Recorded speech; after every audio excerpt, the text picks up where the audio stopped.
రాండి.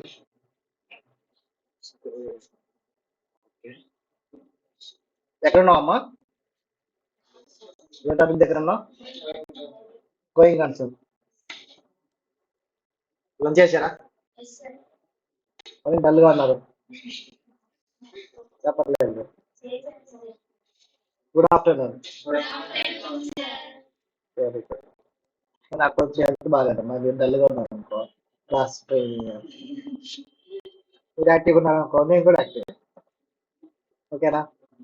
అలా మన ఇంట్రెస్టింగ్ వల్ల యాక్టివ్గా ఉండాలి. ఎంత వచ్చిందా మనకి ప్రాఫిట్? మీకేమో 50 lakhs. మీకు మారారా? లాస్. అయ్యో, మళ్ళీ నెక్స్ట్ ఇయర్ మార్చేసాం కదా దాన్ని ప్రాఫిట్లోకి. సరే, ఏంటమ్మా గోయింగ్ కన్సర్న్ ఏమవుతుంది? బిజినెస్ కంటిన్యూస్గా ఉంటుంది. నియమ లిమిటెడ్ స్టార్ట్ చేసింది ఎప్పుడు స్టార్ట్ చేసామా? మీ డేట్ ఆఫ్ బర్త్ ఎప్పుడమ్మా? సరే, నేను అప్రాక్సిమేట్ తీసుకున్నాను. 2000లో స్టార్ట్ చేసాం అనుకున్నాం ఎగ్జాంపుల్. కంపెనీ అప్పుడు నువ్వే కొట్టలేదా? మీ పేరెంట్స్ స్టార్ట్ చేశారు, ముందే డిసైడ్ అయ్యారు మీ పేరు, సో స్టార్ట్ చేసేసారు. ఏమైనా ఉంటుంది కదా. సో 2021, సో 2001, 2, 3, 4, 5, ఈరోజు ఎంతమ్మా? 24. మళ్ళీ వెళ్తుంది కదా ఇంకా. ఇలా బిజినెస్ చేస్తా ఉన్నారు, కానీ ఫైనాన్స్ స్టేట్మెంట్స్ ప్రిపేర్ చేశారంటే చేయలే. గోయింగ్ కన్సర్న్ ఫాలో అవుతున్నాం కదా అని చెప్పేసి ఫైనాన్స్ స్టేట్మెంట్స్ లాస్ట్లో చేసుకున్నారు అనుకున్నారు. లాస్ట్ అంటే ఎప్పుడు తెలియదు, ఇన్ఫినిట్ పీరియడ్ ఉంటుంది కదా, ఎప్పుడైనా కూడా తెలియదు. ఎప్పుడో క్లోజింగ్ అనుకున్నారు, అలా చేయట్లా. సరే 2024లో అనుకొని ఇప్పుడు ప్రిపేర్ చేస్తే సరిపోయిందా? కుదరదు కదా, ఎవ్రీ ఇయర్ చెక్ చేయాలిగా. కంపేర్ ఎలా చేస్తాం? ఏదో పాయింట్ ఆఫ్ టైంలో మీరు అకౌంట్స్ ప్రిపేర్ చేస్తేనేగా, ఒక పీరియడ్ కావాలి కదా దానికి. సో మరి లైఫ్ని మనం డివైడ్ చేసుకోవాలిగా, ఒక పీరియడ్గా లైఫ్ ఆఫ్ ద బిజినెస్ని సమ్ షార్ట్ ఆఫ్ పీరియడ్, ఒక షార్ట్ పీరియడ్గా డివైడ్ చేసుకొని అంత పర్ఫార్మెన్స్ అంటారు. నెక్స్ట్ ఇంకొకటి, ఇప్పుడు మీరు ఎగ్జామ్స్ అనేవి చిన్నప్పటి నుంచి లేవనుకో, first class, second class, third class, 5th, 7th, 10th, 11th, 12th, foundation, ఎక్కడ ఎగ్జామ్స్ లేవు. మీ పర్ఫార్మెన్స్ అర్థమవుతుంది మీకు. 5th మార్క్స్ సరిగ్గా రాకపోతే పెరిగింది, ఆటోమేటిక్గా 6th వస్తుంది, అవునా కదా? 7th సరిగ్గా రాకపోతే 8th, 9th జాగ్రత్తలు తీసుకుంటారు, 10th మంచిగా మార్క్స్ వస్తాయి. ఏమీ పట్టించుకోవాలి, 10th మార్క్స్ వస్తాయి రాగా, అవి వస్తాయని చెప్పి వదిలేస్తే రావుగా. పర్ఫార్మెన్స్ ఏ ఇయర్కి ఆ ఇయర్ అనాలిసిస్ చేశారు కదా మీరు, చేసి లేని దాన్ని మార్చుకుంటూ అప్గ్రేడ్ చేసుకుంటూ చేంజ్ అవుతూ నేర్చుకుంటూ వెళ్తూ ఉంటే మనకు మార్క్స్ అనేవి ప్రాపర్గా వస్తాయి.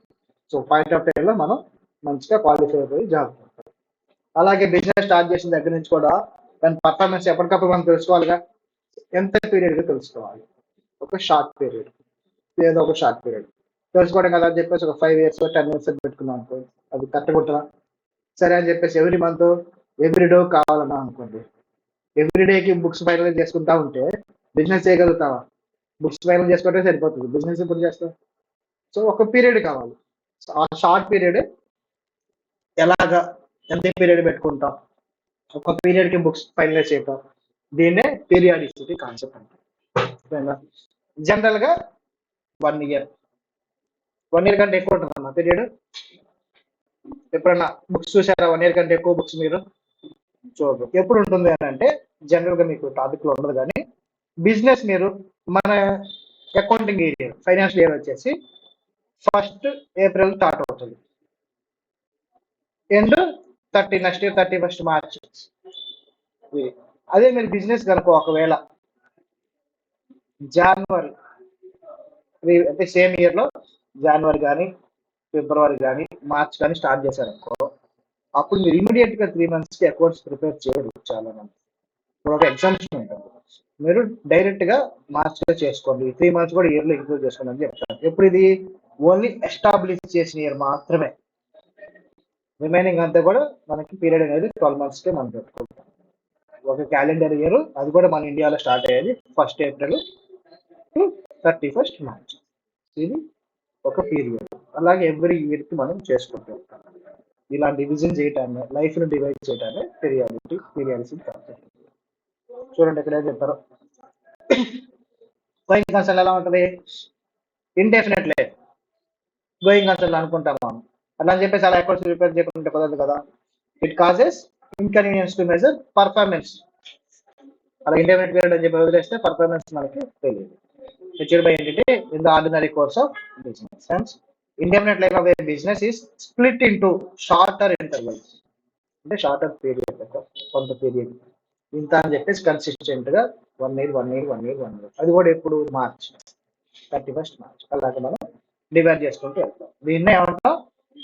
Accounting periods for measuring performance and looking at the financial position.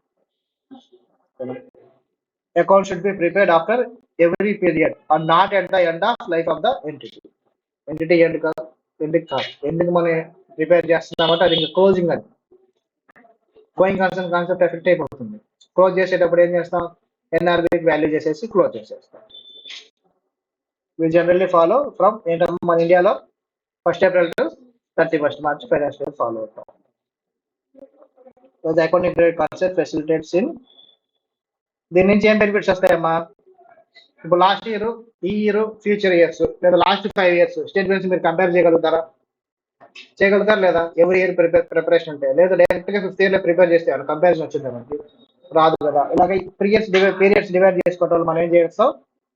Comparing of finance statements of different periods, number of years మనం కంపేర్ చేసుకుంటూ ఏ ఇయర్ కి ఆ ఇయర్, లాస్ట్ ఇయర్ 1 crore వచ్చింది, ఈసారి 2 crores వచ్చాయి, నెక్స్ట్ 3 వచ్చాయి, తర్వాత 1 వచ్చింది, మళ్ళీ గ్రాఫ్ డ్రా చేసుకుంటాం కదా. ఇలా గ్రాఫ్ వెళ్తుంది, మళ్ళీ ఫాలో అవుతుంది, మళ్ళీ గ్రాఫ్ మళ్ళీ ఫాలో అవుతుంది. దీన్ని బట్టి మనం పర్ఫార్మెన్స్ మనం అనాలిసిస్ చేసుకోవచ్చు. ఇన్వెస్ట్ చేసేటప్పుడు కూడా ఇలా గ్రాఫ్ని పట్టుకొని ఎవ్రీ ఇయర్ వైజ్ అనాలిసిస్ చేసుకొని ఫ్యూచర్ని ఎస్టిమేట్ చేసుకుని ఇన్వెస్ట్మెంట్స్ అనేది చేస్తాం. అది కూడా ఎలా ఉంటుంది? యూనిఫామ్ గా ఉంటుంది. Consistent accounting statements of ascertaining the profit assets of the business. Every year divide చేయడం వల్ల ఫస్ట్ ఇయర్ లో ఏదైతే రూల్స్ ఫాలో అవుతామో సెకండ్ ఇయర్ లో అదే రూల్స్ ఫాలో అవ్వాలి, మళ్ళీ థర్డ్ ఇయర్ అదే ఫాలో అవ్వాలి, 4th year అదే. అలా సేమ్ రూల్స్ ఫాలో అవుతూ వెళ్తేనే కదా. రూల్స్ ఫాలో అవుతున్నా లేదనేది కూడా ఒక మెజర్ చేయాలి కదా మనం. ఫైనల్ ఇయర్ లో, ఇప్పుడు 5th year లో కూర్చొని ఫస్ట్ ఇయర్ లో ఏం ఫాలో అయ్యారంటే తెలియదు. అదే డివైడ్ చేసుకుని ఇయర్ కి రూల్స్ ఫాలో అవుతూ ఉంటే చెక్ చేసుకోవచ్చుగా. ఇయర్ లో ఏం ఫాలో అయ్యారు, డీవియేషన్ ఏమైనా ఉందా సెకండ్ ఇయర్ కి, ఇయర్ లేదు, థర్డ్ ఇయర్ ఏమైనా ఉందా, అట్లాగా చెక్ చేసుకుంటూ ఉంటాం. అందువల్ల పీరియడ్స్ డివైడ్ చేసుకుంటాం. పీరియడ్స్ డివైడ్ చేసుకోవడం వల్ల ప్రతిదీ మనం పీరియడ్ వైజ్, ఇయర్ వైజ్ ఆ బిజినెస్ పర్ఫార్మెన్స్ తో పాటు వాళ్ళ అకౌంటింగ్ పాలసీస్ ఏంటి, దాని కన్సిస్టెన్సీ లెవెల్ ఎంత, గ్రోత్ ఎంత, ఎవ్రీథింగ్ మనం ఒక మెజర్మెంట్ చేయడానికి ఒక టైం బౌండ్ సెట్ చేసుకుంటాం. అదే పీరియడ్స్ కాన్సెప్ట్.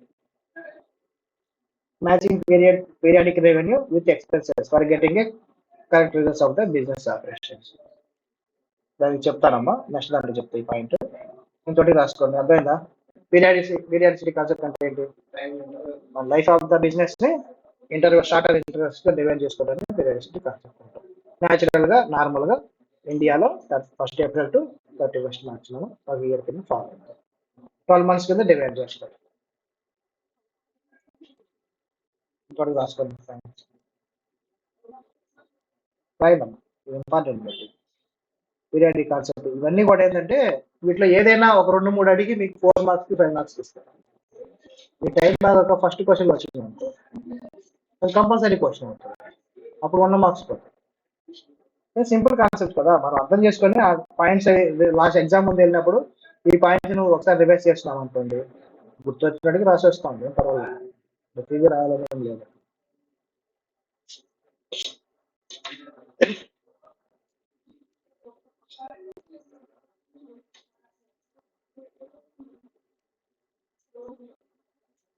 స్పీడ్గా రాయండమ్మా. ఈరోజు అయిందా మీరు మనకి? రేపు మార్నింగ్ చెప్తున్నాం.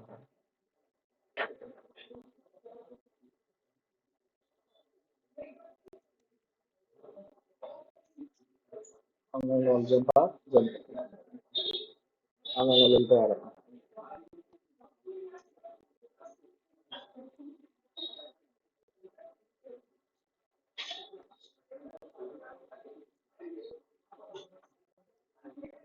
రాస్తున్నారు నోట్స్, సపరేట్ నోట్స్లు పెట్టారు అందరూ. ఫైనల్ అకౌంట్స్ ఇంకో బుక్ అరేంజ్ చేసుకోండి, ఇప్పుడు కాదు నెక్స్ట్ వీక్ అరేంజ్ చేసుకోండి చాలు. ఆ బుక్ లో మనం ఫైనల్ అకౌంట్స్ మేజర్ ఎక్కువ మేజర్ స్కోర్ ఉన్న టాపిక్స్ అన్ని కూడా ఆ బుక్స్ లో పెడతాం. Partnership, final accounts, non trading accounts.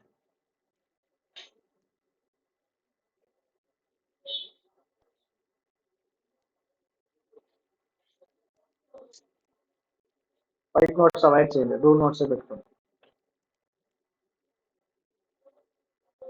Rule notes కూడా మార్జిన్ ఉన్నాయి, ఇలా మార్జినల్ నోట్స్ తీసుకోండి, మీకు ఎగ్జామ్ లో మార్జిన్ వస్తుంది. ఎందుకు మార్జిన్ దాని మీద అలవాటు చేసుకోవాలంటే, మీ ఎగ్జామ్ పేపర్ వాల్యుయేషన్ చెప్పాగా, ఎగ్జామ్స్ అయిపోయాక ఏం చేస్తారంటే మీ హార్డ్ కాపీస్ పంపించరు వాల్యూ చేయడానికి. రాసుకుంటే హార్డ్ కాపీస్ పంపించరు, ఈ పేపర్స్ అన్నిటిని స్కాన్ చేస్తారు ప్రింటర్లో. స్కాన్ చేసేటప్పుడు మార్జిన్స్ మిక్స్ అవుతాయి, అర్థమైందా? సో మీ క్వశ్చన్ నెంబర్ కూడా మార్జిన్ లిఫ్ట్ సైడ్ పైన రాయండి. కొన్ని వందల పేపర్లు వేల పేపర్లు స్కాన్ చేయాలి కదా, ఫాస్ట్ గా స్కాన్ చేసేటప్పుడు కొన్ని మిస్ అయ్యే స్కోప్ ఉంటుంది. మీ క్వశ్చన్ నెంబర్స్ కానీ లేదంటే మార్జిన్ కట్ చేయడం రాసి అన్ని మిస్ అయ్యాయి అనుకోండి, మీ మార్క్స్ పోతాయి, చేసేది ఏముండదు. కానీ సార్ మేము పేపర్ తెప్పించుకుంటాం కదా సార్ అంటే ఏం చేయదు, పేపర్ తెప్పించుకున్నా కూడా ఒక్క బాగా కలవదు.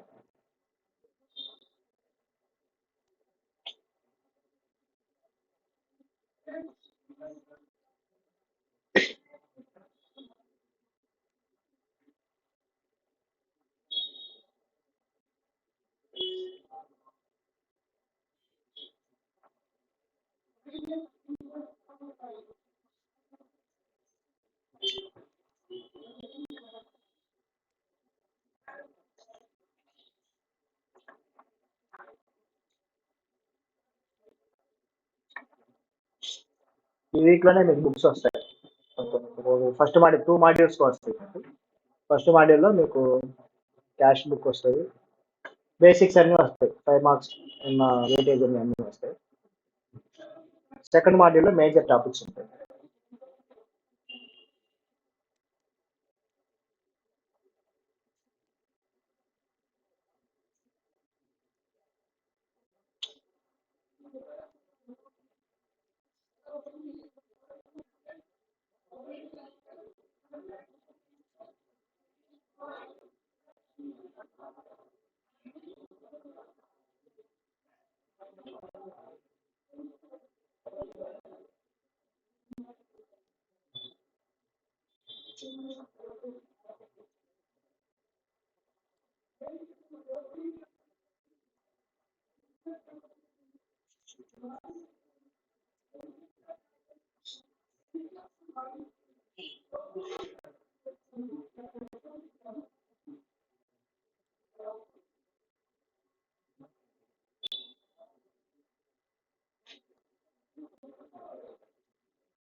నోట్స్లు బాగా రాసే వాళ్ళవి చూసి ఒకళ్ళిద్దరు ఫుల్గా స్కాన్ చేపిస్తాను, అయిపోయాక స్కాన్ చేయించి ఆ బుక్ని అందరికీ పంపిస్తాను.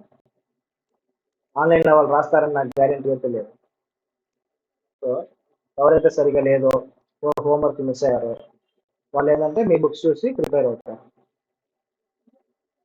కాబట్టి నీట్గా రాయండి అమ్మా.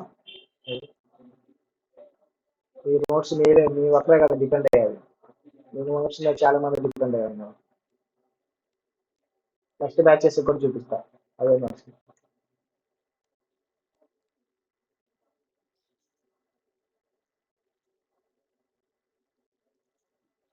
ఆన్లైన్ తీసుకుంటూ ఉంటారు మన దగ్గర క్లాసెస్, ఓన్లీ రికార్డింగ్స్. వాళ్ళ సొల్యూషన్స్ అడుగుతారు, మేము నోట్స్ షేర్ చేస్తాం.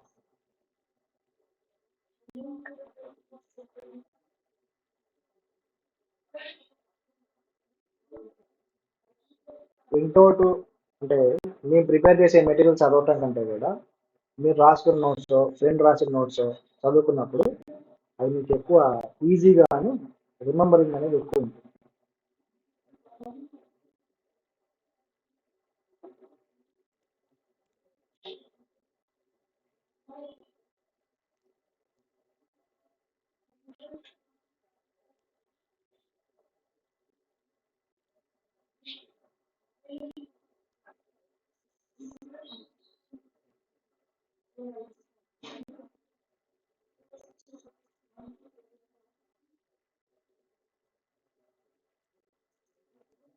లాస్ట్ టైం ఎవరమ్మా బెంగళూరులో కోచింగ్ తీసుకున్నారు అని చెప్పారు? లాస్ట్ టైం బెంగళూరు కోచింగ్ తీసుకున్న ఎవరు ఇంతకుముందు మీరేనా? బెంగళూరులో కోచింగ్ తీసుకు వచ్చిన వాళ్ళు ఎవరు? మీరా? ఆన్లైన్ బెంగళూరు వెళ్ళాల. ఎందుకు బెంగళూరు వెళ్ళారు అప్పుడు ఆన్లైన్కి? బెంగళూరులో ఎందుకు తీసుకున్నారు? ఎవరు రిఫర్ చేశారా? ఆన్లైన్లో చూసి డైరెక్ట్గా తీసుకున్నారు. మొత్తం డీటెయిల్గా చెప్పారా ప్రాసెస్ అని దాంట్లో? మీరు విన్నారా? రికార్డింగ్స్ ఆ ప్రాబ్లం ఉంటుంది. న్యాచురల్ ప్రాబ్లమ్ అందరికి ఉండేది. అందుకే నేను రెండో మెయింటైన్ చేస్తున్నాను. అందుకే యాక్చువల్గా సేమ్ రీజన్ తోటి ఫేస్ టు ఫేస్ తో పాటు జూమ్ లైవ్ ఇద్దరు వచ్చినా, ముగ్గురు వచ్చినా, 10 మంది వచ్చినా వాళ్ళందరూ చివరికి మధ్యలో మానేస్తారు నాకు తెలుసు. కానీ ఎందుకంటే లైవ్ వినేయటం వేరు, రికార్డింగ్ వినటం వేరు. ఒక 20 క్లాసులు అయ్యాక రికార్డింగ్స్ వినాలంటే మనమే విన్నాం. ఈ లోపల ఎగ్జామ్ లైవ్ అనుకోండి, ఇంట్రెస్ట్ ఉంటుంది, ఎంతో కొంత డిస్కషన్. అందుకని జూమ్ తోటి ఎవరు తక్కువ మంది ఉన్నప్పటికీ కూడా నేను మెయింటైన్ చేస్తాను చేసింది. ఒక స్టూడెంట్కి అడ్వాంటేజ్ వచ్చిన అడ్వాంటేజ్. జూమ్ చాలా కాస్ట్ ఉంటుంది, 7 మంది మనం పేమెంట్ చేయాలి లైవ్ నడపాలి. ఒక్కొక్క క్లాస్లో ఒక్కొక్క జూమ్, ఒకటి కాదు, ఎక్కడికెక్కడ పేమెంట్ చేసుకుంటూ ఉంటాను. అయినప్పుడు జల్దీ మెయింటైన్ చేస్తున్నానంటే ఇదే సేమ్ అదే రేటు.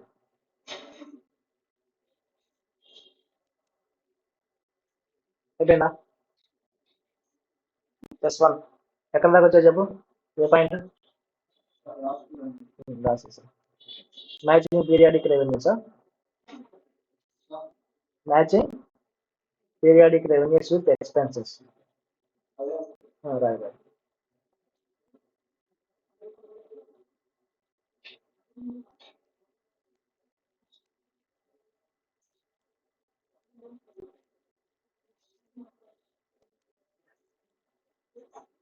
సమ్మర్ వస్తుంది, అందరూ హెల్త్ జాగ్రత్త చూసుకోండి. గుంటూరులో వేడి ఎక్కువ ఉంటుంది. గుంటూరునే కాదు, ఈ సమ్మర్ అంతా ప్రతి చోట కూడా వేడి ఉంటుంది. హైదరాబాద్ లో 1 వీక్ లోనే 40 degrees కలుగుతుందని చెప్తున్నారు. ఇప్పుడు 1 వీక్ ఏంటంటే మీరు మార్చేలోనే 40 అంటున్నారు. మరి మేలో ఏంటి పరిస్థితి? చాలా జాగ్రత్తగా ఉండండి, బయట తిరగద్దు, మాక్సిమం ఇక్కడే ఉండండి. ఏసీ ఉంటుంది ఇక్కడైతే. అప్పుడు మీరు గొడవ చేస్తారు, ఏసీ రావట్లేదు సార్, ఏసీ రావట్లేదు సార్ అని. ఎందుకు అప్పుడు ఏసీకి పనిచేయాలంటే ఏసీకి కూడా ఒక కెపాసిటీ ఉంటుంది. ఇన్ని డిగ్రీస్ ఆఫ్ హీట్ ఉంటే బయట అప్పుడు ఆ ఏసీ పర్ఫార్మెన్స్ అనేది ఒక కెపాసిటీ ఉంటుంది. ఇది హెవీనే అయినప్పటికీ 45 వరకు హ్యాండిల్ చేస్తుంది. 45 దాటింది అనుకోండి, అప్పుడు కూల్ జనరేషన్ అనేది తగ్గిపోతుంది. ఏసీలో అంత కెపాసిటీ సరిపోదు. 46, 47 వచ్చింది అనుకో, మనకు కూడా కూలింగ్ సరిగ్గా రాదు. వస్తుంది కానీ అంత రాదు. ఇప్పుడు ఎంతైతే ఎక్స్పీరియన్స్ అవుతుందో అంత రాదు. ఇప్పుడే వస్తుంది ఏసీ, నీకు రావట్లేదు, నీకు వస్తుంది ఏసీ రాదు. అది కూడా తగ్గుద్ది. ప్రతిదానికి ఒక కెపాసిటీ ఉంటుంది. ఏదైనా అది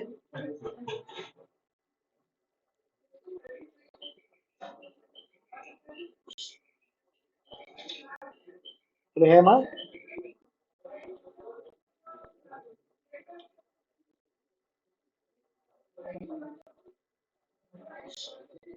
లిమిటెడ్ ఏం చేస్తుందంటే పిఎన్ఎల్ ప్రిపేర్ చేస్తుంది. చెప్పమ్మా, నీ పిఎన్ఎల్ ఏవే ఉంటాయి? పిఎన్ఎల్ ఫస్ట్ బై సేల్స్ ఉంటుందిగా. ఎన్ని యూనిట్స్ అమ్మావమ్మా? 1000 అనుకున్నాం. 1000 ఇంటూ 100, మళ్ళీ 1000 వేద్దామా? అయితే ఎక్కువ అమౌంట్స్ యూజ్ చేస్తే నాకేం ప్రాబ్లం, మీరే క్యాల్కులేటర్ యూజ్ చేయాలి. 1000, 100 ఎంత క్యాల్కులేషన్ చెప్పండి. 2 సున్నాలు పక్కన పెట్టేస్తే అయిపోతుంది. 1 lakh 1000 యూనిట్స్ యూనిట్స్ అమ్మా ఇది. సరిపోదా? సరిపోకపోతే మనం ఏం చేద్దామంటే రూపీస్ ఈ 3 సున్నాలు ఆటోమేటిక్ ఇక్కడికి వచ్చేస్తాను. మీకు ఎగ్జామ్ అలా కనిపిస్తుంది పైన రూపీస్ ఇన్ అని అంటే మీరు కూడా హెడ్డింగ్ పెట్టేసి రిమైనింగ్ అమౌంట్స్ మాత్రమే యూజ్ చేస్తాను. లేదంటే ఇది పెట్టలేదు అనుకో, ఇక్కడ ఈ 3 ప్రతిసారి ఆ 3 సున్నాలు ఎక్స్ట్రా యాడ్ చేసుకుంటున్నాను. మరి స్టాక్ నువ్వు షేర్ చేసావంటే బై చేయాలిగా. బై చేసాడు ఓపెనింగ్ స్టాక్ ఉంటుంది, ఎంత కొంత ప్రీవియస్ ఇయర్ది. సరే, ఓపెనింగ్ స్టాక్ ఎంతమ్మా? 100 అమ్మా. Units 100 units. ఎంత పెట్టుకున్నావు? 50. ఎంత? 5,000. పర్చేజ్ చేస్తావుగా. పర్చేజ్ ఏంటమ్మా? ఒక 1,500 యూనిట్స్ కొన్నాం.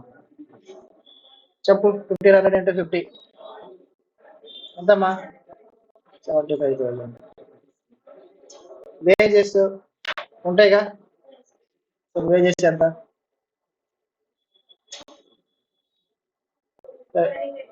ఎంత? 30,000. ఇంకా ఏముంటాయి expenses? Rent paid 1 lakh for 2 years. ఈ ఇయర్కి పే చేసావు, నెక్స్ట్ ఇయర్ కూడా పేమెంట్ చేసేసావు, ఓకేనా? సో 2 lakhs పే చేసావు. 2 రెంట్ ఎంతమ్మా? 1 lakh. శాలరీస్ ఒక 1 month అడ్వాన్సే పే చేసావు, 2 lakhs. 2 lakhs లో 50,000 ఏంటమ్మా? నెక్స్ట్ ఇయర్ అయిపోయి నెక్స్ట్ ఇయర్ సంబంధించింది, ఈ ఇయర్ కాదు. మొత్తం ఎంత అప్పుడు rent, sorry salaries 2 lakhs. 2 lakhs payment చేశారు కదా, 2 lakhs. ఇప్పుడు చెప్పు మా ప్రాఫిట్ అలా సార్ చెప్పు, క్యాలిక్యులేట్ చేసి చెప్పండి. ఎటు వస్తుంది, ఇటు వస్తుందా? ఎంతమ్మా? 4,10,000. 4,10,000. బ్యాలెన్స్ లాస్ ఎంత? 3,10,000. చెప్పండి, ఇది రైటా రాంగా? రైటే, రాంగ్ ఏం కాదు. రాంగ్ ఏమైనా ఉందా? 2 lakhs పే చేసి 2 lakhs తగ్గించావు, దాంట్లో రాంగ్ ఏముంది కదా? రాంగ్ కాదు, కానీ మ్యాచ్ అవుతుందా? మీనింగ్ఫుల్ గా ఉందా? మనం సేల్స్ ఏమో 1,000 అమ్మాం, 1,000 వరకే సేల్స్ రాస్తున్నాం, మరి స్టాక్ ఉందిగా, దాన్ని కన్సిడర్ చేయట్లా. అంటే మనం మ్యాచ్ చేస్తున్నామా ఎగ్జాక్ట్ ఇన్కమ్ కి, మనం ఎంతైతే ఖర్చు పెట్టామో దాన్ని మాత్రమే ఖర్చుని తీసుకుంటున్నామా? లేదా. 1 lakh ఇన్కమ్ అన్నప్పుడు 1,000 యూనిట్స్ మీరు సేల్ చేసినప్పుడు 1,000 యూనిట్స్ కి ఎంతైతే ఎక్స్పెండిచర్ అవుతుంది మీరు బై చేయడానికి, అంతవరకే కన్సిడర్ చేస్తున్నామా? ఎక్కువ కన్సిడర్ చేసామా? ఇటు సైడ్ ఎక్కువ కన్సిడర్ చేసాంగా, మ్యాచ్ చేయట్లా మన ఇన్కమ్ ఎగ్జాక్ట్ గా. సరే, శాలరీస్ పేమెంట్ చేసేటప్పుడు సేమ్ అదే ప్రాబ్లం. మొత్తం పేమెంట్ చేసినంతా కూడా ఎక్స్పెండిచర్ కింద రాసేసాం, ఈ ఇయర్ ఎక్స్పెండిచర్ మాత్రమే కన్సిడర్ చేసామా? కన్సిడర్ చేయట్లా. కానీ ఇన్కమ్ ఓన్లీ ఇయర్ దే రాస్తున్నాగా, ఇన్కమ్ ఏమో అడ్వాన్స్ ఇన్కమ్ అని చెప్పేసి ఏమన్నా రాసామా? నెక్స్ట్ ఇయర్ ఇన్కమ్ కన్సిడర్ చేస్తారా? చేయలేరుగా, ఓన్లీ ఇయర్ దగ్గర మనం కన్సిడర్ చేసింది. రెంట్ సేమ్ గా 2 years పేమెంట్ చేసాం కదా అని చెప్పి ఎక్స్పెండిచర్ రాసేసాం, కానీ income only 1 year they consider చేసాం. ఇన్కమ్ 1 year కన్సిడర్ చేసాం, ఎక్స్పెండిచర్ 2 years దే కన్సిడర్ చేసాం. మ్యాచ్ అవుతున్నా ఇన్కమ్ ఎక్స్పెండిచర్ కి? దీన్నే అక్రూవల్ కాన్సెప్ట్ అంటాం. మ్యాచింగ్ కాన్సెప్ట్ కూడా సేమ్ ఎగ్జాంపుల్ యూస్ చేసుకోవచ్చు. చూడండి, మనం ఇగ్నోర్ చేయాలి కొన్ని, మనం ఎంతైతే ఈ పీరియడ్ కి సంబంధించింది. ఇక్కడ చూడండి, క్లోజింగ్ స్టాక్ రాసేసాం అనుకోండి, ఇక్కడ ఎన్ని నిమిషం క్లోజింగ్ స్టాక్ 1,600 1,000 పోతే 600 క్లోజింగ్ స్టాక్ ఉంటుంది. ఎంత? 50. ఎంత అప్పుడు? 30,000. అప్పుడు మనం ఎంత కన్సిడర్ చేసినట్టు ఇక్కడ? పర్చేస్ దీనికి సంబంధించింది 1,000 యూనిట్స్ ఇంటూ 50 మాత్రమే మీరు ఎక్స్పెండిచర్ కింద అయింది కదా, ఎక్స్ట్రా అయిందా? జస్ట్ మీకు అర్థం కాదు, అర్థమైందా మీకు కన్ఫ్యూజన్ వస్తుంది, వాళ్ళ వరకు అర్థమవుతుంది. ఎగ్జాంపుల్ మీకు రెంట్ శాలరీస్ తీసుకున్నాం 1000 యూనిట్సే కదా ఇక్కడ కన్సిడర్ అయింది. ఇక్కడ అమౌంట్ మొత్తం రాసా, దాంట్లో నుంచి మిగిలిన స్టాక్ రెడ్యూస్ చేసావు, అప్పుడు మీరు ఇటు సైడ్ నెట్ ఎఫెక్ట్ ఎంత వస్తుంది? 1000 యూనిట్స్ మాత్రమే వస్తుంది, అవునా కదా? అంటే ఎంత ఎక్స్పెండిచర్ యాక్చువల్గా అక్రూ అయ్యాం? 1000 యూనిట్స్ మాత్రమే అక్రూ అయ్యాం, అదే వాళ్ళ యొక్క ఎంటర్ చేసాం. ఓకేనా? సరే, రెంట్ పేమెంట్ ఎంత? 2 years పేమెంట్ చేసాం, ఇది రాంగ్. సో రెంట్ పేమెంట్ చేసేటప్పుడు ఎంతైతే యాక్చువల్గా అక్రూ అయింది 1 year రెంట్ ఎంత అంత మాత్రమే మనం రెంట్ కింద పేమెంట్ ఎక్స్పెండిచర్ కింద రాసుకోవాలి. శాలరీస్ ఎంత 1 year కి సంబంధించిన శాలరీస్ మాత్రమే ఎంత, దానికే మనం అంత మాత్రమే రాయాలి. ఓకేనా? సేమ్ అలాగే ఇప్పుడు సరే ఇన్కమ్ చెప్పండి అమ్మా. సేమ్ రెంటల్ ఇన్కమ్ ఉంది, రెంటల్ ఇన్కమ్ నీకు అడ్వాన్స్ కూడా పేమెంట్ చేశారు, 3 years ఒకేసారి పేమెంట్ చేసేసారు. 3 years రెంటల్ ఇన్కమ్ ఇదే ఇన్కమ్ కింద అని చెప్పేసి ఇన్కమ్ రాసేసుకొని 3 lakhs మీద ట్యాక్స్ కడతావా? కట్టంగా. ఎంత రాస్తాం? 1 year మాత్రమే రాస్తాం. ఎందుకు? యాక్చువల్ రెంట్ అంతే, 1 year మన ఇన్కమ్, మిగతా అంతా కూడా లైబిలిటీ. ఎప్పుడైనా నేను ఖాళీ చేసి వెళ్ళిపోతానంటే మనం ఎక్స్పెండిచర్ కట్టేయాలి, రిటర్న్ చేసేయాలి. ఏమవుతుంది? లైబిలిటీ అవుతుంది. ఎంతైతే నీకు ఇన్కమ్ అక్రూ అవుతుందో, ఎంతైతే యాక్చువల్గా నువ్వు ఎక్స్పెండిచర్ ఆ ఇయర్కి, ఆ పర్టికులర్ పీరియడ్కి లేదా ఆ పర్టికులర్ ప్రోడక్ట్కి సంబంధించింది, ఇక్కడ ఏం చేసాం? ఎగ్జాక్ట్గా సేల్కి ఎంతైతే ఎక్స్పెండిచర్ పెట్టామో అంత ఎక్స్పెండిచర్ కన్సిడర్ చేస్తాం. రెంట్ అంటే పీరియడ్ పరంగా ఎంత పీరియడ్కి అయితే ఈ ఇయర్లో ఎంతైతే ఎక్స్పెండిచర్ పెట్టామో అంత మాత్రమే కన్సిడర్ చేయాలి. ఇది ఏ కాన్సెప్ట్ చెప్తుంది అంటే అక్రూవల్ కాన్సెప్ట్ చెప్తుంది. ఏం చేస్తుంది? యాక్చువల్గా ఎంత మీకు అయ్యింది irrespective of payment, irrespective of receipt. కానీ మీరు రిసిప్ట్ 2 lakhs అయినప్పటికీ రెంట్ మీరు ఎంత చేస్తారు? 1 lakh రాసుకుంటారు. 3 lakhs కదా ఇన్కమ్, 3 lakhs ఇన్కమ్ వచ్చినప్పటికీ మీరు ఇన్కమ్ కింద రాసేది 1 lakh, ప్రాఫిట్ లో వచ్చేది 1 lakh. అలా డివైడ్ చేసేది ఏ కాన్సెప్ట్? Accrual concept. అర్థమైందా? జస్ట్ అర్థమైందా? మీకు ఫస్ట్ అర్థం కాకపోవచ్చు, వాళ్ళకి అర్థం అవుతుంది. ట్రేడింగ్ అకౌంట్ చేసిన వాళ్ళకి ఇక్కడ అర్థం అవుతుంది, కానీ ట్రేడింగ్ అకౌంట్ ఇప్పుడు చేయలేదు కాబట్టి నీకు కన్ఫ్యూజ్ అవుతుంది. అది మర్చిపోయి నువ్వు ఓన్లీ రెంట్ తీసుకో. రెంట్ ఏం చేస్తాం మనం? ఏం చేయాలి? పిఎంఎల్ అకౌంట్ లో అక్రూవల్ యాక్చువల్ ఆ పీరియడ్ కి ఎంత అంత మాత్రమే తీసుకోవాలి. నువ్వు పేమెంట్ చేయలేదు అయినా సరే తీసుకోవాలి. 2 lakhs అమ్మా ఈ మంత్ రెంట్, మార్చి కదా ఇది, 2 lakhs. మనం ఏం చేస్తాం? మార్చిలో కడతాం rent, April 1st week second week కడతాం. అందుకని చెప్పి ఏప్రిల్లో కట్టాం కదా అని చెప్పేసి నెక్స్ట్ ఇయర్ రాస్తామా? ఈ 2 lakhs ని రాయకూడదు. కట్టామే కానీ పిఎన్ఎల్ 2 lakhs రాస్తాంగా. యాక్చువల్గా మీరు పేమెంట్ చేశారా? చేయలేదు, కానీ ఎక్స్పెండిచర్ని కన్సిడర్ చేస్తున్నాం. అలాగే ఇర్రెస్పెక్టివ్ ఆఫ్ పేమెంట్ తోటి మనం ఇన్కమ్ అండ్ పర్టికులర్ ఎక్స్పెండిచర్ని మనం అక్రూవల్ బేసిస్ లో తీసుకోవాలి. దీన్నే అక్రూవల్ కాన్సెప్ట్ అంటారు. కన్ఫ్యూజన్ ఉందా? ప్రొడక్ట్ పరంగా అయినా సరే పర్టికులర్ ఎక్స్పెండిచర్ తీసుకోవాలి, పీరియాడిక్ పరంగా అయినా సరే పర్టికులర్ టైం పీరియడ్ ప్రకారం ఎక్స్పెండిచర్ తీసుకోవాలి. Accrual means recognition of revenue and cost. Cost ఏంటమ్మా? మన ప్రోడక్ట్ సేల్కి ఎంత కాస్ట్ కన్సిడర్ చేస్తున్నాం? 1000 యూనిట్స్ కన్సిడర్ చేస్తున్నాం. రెవెన్యూ ఇప్పుడు రెంట్ ఇన్కమ్ ఉంది, లేదు సేల్స్ ఉన్నాయి, సేల్స్ ఎంత? 1000 యూనిట్స్ యాక్చువల్ సేల్ చేసినా చేస్తున్నాం, అంతేగాని ఆర్డర్ వచ్చింది మనకు ఒక 2000 యూనిట్స్ ఆర్డర్ వచ్చింది, అది మనం ఇప్పుడు చేయం, నెక్స్ట్ ఇయర్ చేస్తాం, కానీ డబ్బులు ఇచ్చేసారు అడ్వాన్స్ కింద. అందుకని చెప్పి అది ఇన్కమ్ లో రాస్తామా? ఎప్పుడైతే యాక్చువల్ గా మనం సేల్ చేస్తామో అప్పుడు మాత్రమే ఇన్కమ్ గా రాస్తాం. అర్థమైందా?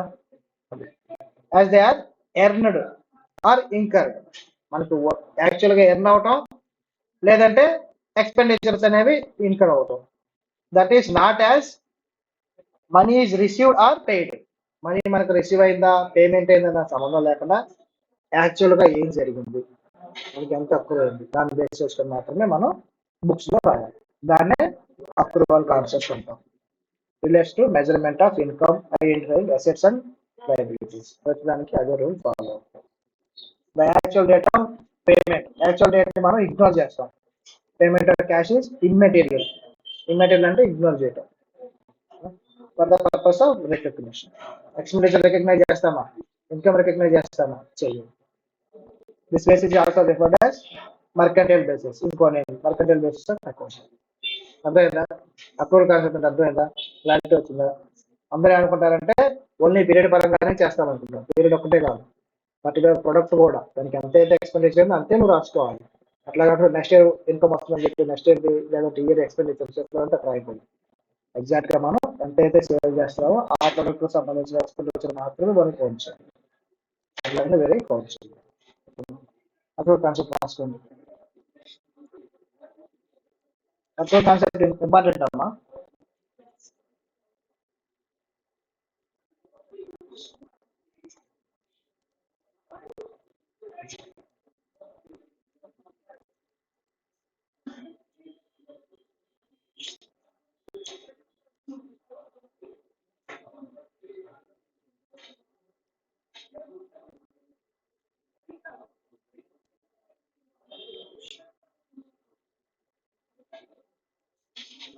అప్రూవల్ ఒకటే రాయండి.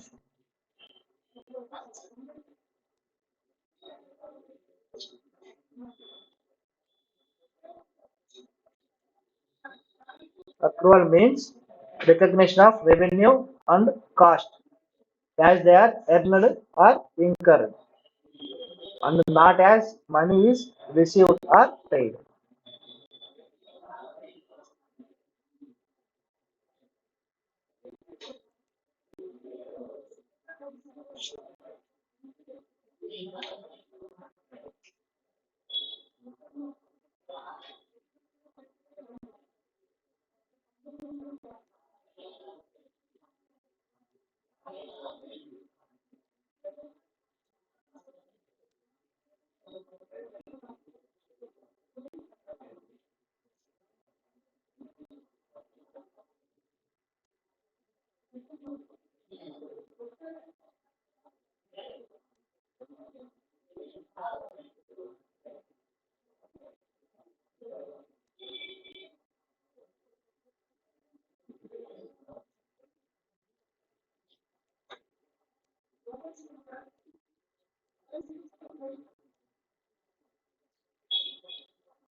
యాక్చువల్లీ అర్థమైందా approval concept?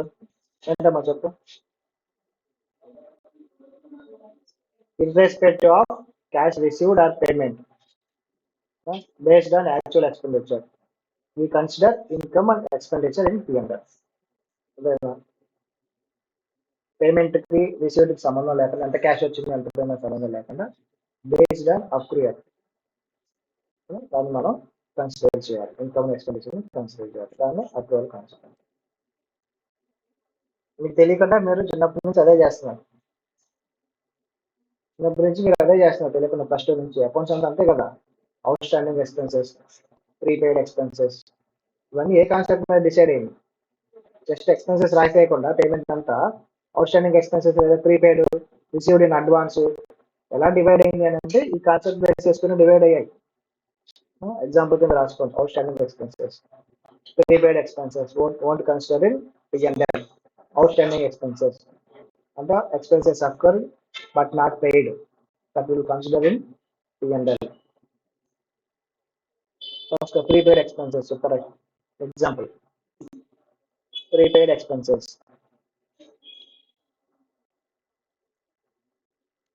means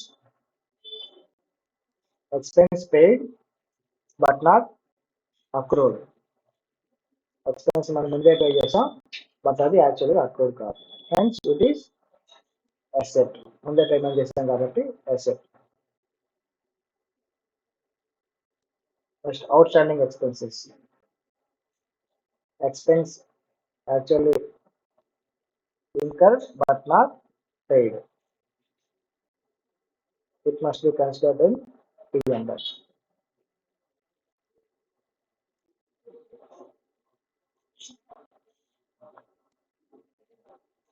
Sir,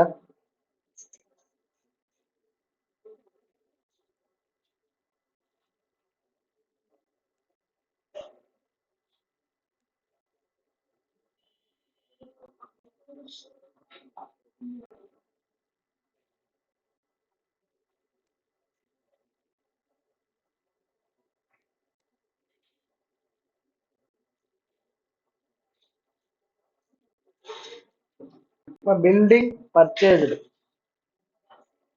for 10 lakhs. Entry చెప్పాలమ్మా.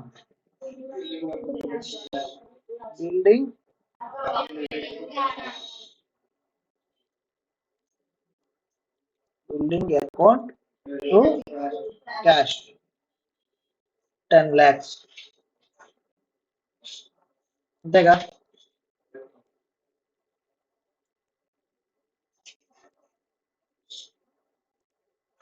ఇది building 1.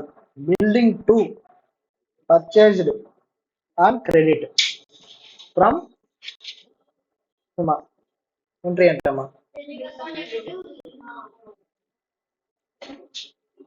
Building account debit to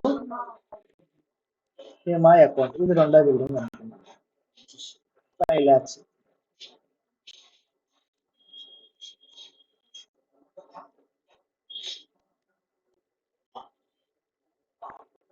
Building sold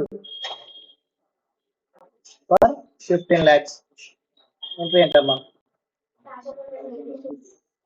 Building 1 cash account debit to building 1 account. అంతే కదా? బిల్డింగ్ 1 అకౌంట్ అని చెప్పా. 15 lakhs.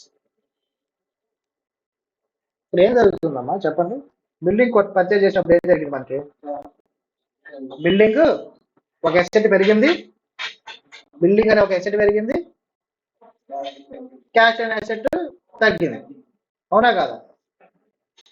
ఇక్కడ సెకండ్ ఎంట్రీలో ఎసెట్ పెరిగింది, లయబిలిటీ జనరేట్ అయింది. ఇక్కడ సేమ్ ఫస్ట్ అలాగే క్యాష్ పెరిగింది, బిల్డింగ్ అనే ఎసెట్ ఏమో తగ్గింది. 5 lakhs వచ్చాయిగా. హేమా అకౌంట్ సెటిల్డ్. ఎంట్రీ ఏంటమ్మా? హేమా account to cash. To cash 5 lakhs. ఇందులో ఏం జరిగిందమ్మా? లయబిలిటీ ఏమో తగ్గిపోయింది, క్యాష్ తగ్గిందా? తగ్గింది. లయబిలిటీ తగ్గింది, క్యాష్ కూడా తగ్గింది. ఏమవుతుంది చూడండి, ఇది ఈ ఎఫెక్ట్ కి రెండో ఎఫెక్ట్ కంపల్సరీగా ఉంటుంది. ప్రతి ట్రాన్సాక్షన్ డీల్ ఎఫెక్ట్ ఉంటుందా లేదా? లేదా మీరు క్యాష్ మన దగ్గర నుంచి బయటకు వెళ్తుందంటే ఒక అసెట్ అన్నా జనరేట్ అవుతుంది, లేదంటే లైబిలిటీ అన్నా క్లియర్ అవుతుంది. అసెట్ అన్నా పెరగాలి, లైబిలిటీ అన్నా తగ్గాలి, ఎక్స్పెన్స్ అన్నా ఇంక్రీజ్ అవ్వాలి, అది ఒకటే అవుతుంది. అమౌంట్ మన దగ్గరకు వస్తుంది అని అంటే అసెట్ అన్నా రెడ్యూస్ అవుతుంది అంటే సేవ్ చేస్తాం, లేదంటే ఏదైనా ఇన్కమ్ అన్నా వస్తుంది, లేదంటే లైబిలిటీ అన్నా ఇంక్రీజ్ అవుతుంది. అంతే కదా? క్యాష్ మన దగ్గరకు వస్తుంది, లోన్ తీసుకున్నాం, క్యాష్ వచ్చేసిందిగా, క్యాష్ తో పాటు లోన్ కూడా పెరుగుతుందిగా, అంటే క్యాష్ అసెట్ ఇంక్రీజ్ అవుతుంది, లైబిలిటీ ఇంక్రీజ్ అవుతుంది. దీన్నే డ్యూయల్ ఎఫెక్ట్ అంటాం. డబుల్ ఎంట్రీ లాగానే ఇది కూడా ప్రతి ట్రాన్సాక్షన్ కి రెండో ఎఫెక్ట్ అనేది కంపల్సరీగా ఉంటుంది. అసెట్ అన్నా పెరగాలి, లేదంటే లైబిలిటీ అన్నా తగ్గాలి, ఏదో ఒకటి ఎఫెక్ట్ అనేది కంపల్సరీగా ఉంటుంది.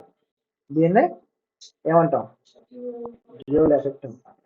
So every business has two-fold effect, and it is referred as dual aspect or double aspect or duality of transaction. రకరకాల పేర్లు ఎలా పిలిస్తే మనం అర్థం అవడానికి డ్యూయల్ ఆస్పెక్ట్ అని చెప్పేసి. The system of recording based on this duality is called double entry system. అంతే కదా, double entry. For every debit there is an equal and opposite credit. Of book keeping every transaction and events has two aspects. ఉన్నాయా? Examples అన్నిట్లో ఏదైనా miss అయిందా? Just payment అనగానే only cash పోయిందని ఒకటే రాసుకున్నామా, లేదంటే లైబిలిటీ తగ్గిపోయిందనో, లేదంటే అసెట్ వచ్చిందనో రాసామా, లేదంటే ఇగ్నోర్ చేశాను? రాశాంగా. డబుల్ ఎఫెక్ట్ ఇచ్చాక ఈక్వేషన్ అదే కదా చెప్తుంది. మనం అసెట్ పెంచాము అని అంటే ఏదో లైబిలిటీ పెరగాలి. క్యాష్ వచ్చింది అనుకోండి, లైబిలిటీ కూడా పెరగాలి. పెరుగుతుందా లేదా? లోన్ తీసుకున్నాం, entry cash account to loan account. Loan ఏమైంది? పెరిగింది. అసెట్ ఏమైంది? పెరిగింది. సరే, లైబిలిటీ తగ్గింది. లైబిలిటీ తగ్గట్టు ఏం చేసి ఉంటాం మనం? క్యాష్ ఇచ్చి ఉంటాగా. అప్పుడు అసెట్ కూడా తగ్గుతుంది. అవునా కదా? ఇలాగా డ్యూయల్ ఎఫెక్ట్ ఉండటాన్ని, డబుల్ ఎఫెక్ట్ ఉండటాన్ని డ్యూయల్ ఆస్పెక్ట్ కాన్సెప్ట్. అదే ఎగ్జాంపుల్స్ ఉన్నాయి ఇవన్నీ కూడా. ఏం చెప్పారు ఫస్ట్? ఇక్కడ ఉందమ్మా. First increases one asset, decreases another asset. Cash వస్తుంది, బిల్డింగ్ పోతుంది, లేదంటే బిల్డింగ్ వస్తుంది, క్యాష్ తగ్గుతుంది. సేమ్ అసెట్ సైడ్ వస్తుంది ఎఫెక్ట్. నెక్స్ట్ ఇంక్రీజ్ అయిన అసెట్ సైమల్టేనియస్లీ ఇంక్రీజ్ లయబిలిటీ. దానికి జరిగింది లోన్ తీసుకున్నప్పుడు. సేమ్ అసెట్ డిక్రీజ్ అయింది, ఇంకో అసెట్ ఇంక్రీజ్ అయింది. Same cash building. Same example చెప్తాను. రెండు సార్లు రాశారు, ఒకసారి రాసుకోండి. అసెట్ డిక్రీజ్ అయింది, లయబిలిటీ డిక్రీజ్ అవుతుందా? లయబిలిటీ క్లియర్ చేస్తామంటే అసెట్ డిక్రీజ్ అయిందిగా. Increase one liability, decrease another liability. ఎలాగమ్మా? లయబిలిటీ పెరిగింది, ఇంకో లయబిలిటీ తగ్గింది. యాక్సిస్ బ్యాంక్ లో లోన్ క్లియర్ చేసాం, ఐసిఐసిఐ బ్యాంక్ లో లోన్ తీసుకున్నాం. ఐసిఐసిఐ బ్యాంక్ లో లోన్ తీసుకున్నాం, డబ్బులు తీసుకుని యాక్సిస్ బ్యాంక్ ఇచ్చేసాం. ఏమైంది ఇక్కడ? ఐసిఐసిఐ బ్యాంక్ పెరిగింది, యాక్సిస్ బ్యాంక్ లోనేమో తగ్గిపోయింది. అంతేనే కదా? లయబిలిటీ ఇంక్రీజ్ అయింది, asset increases. ఇందాక example. Decreases liability, increases other liability. Decreases liability, increases other liability. Same example. దాన్ని నెంబర్ ఆఫ్ కాంబినేషన్స్ లో రాసుకుంటూ వచ్చాం. Decreases liability, decreases and asset, liability clear చేస్తాం. రాసుకున్నాము. డ్యూయల్ ఆస్పెక్ట్ ఫాస్ట్ గా రాసేసాను. 5 ఎగ్జాంపుల్స్ రాసుకోండి. ఎన్ని అట్లా 5, 6 కదా.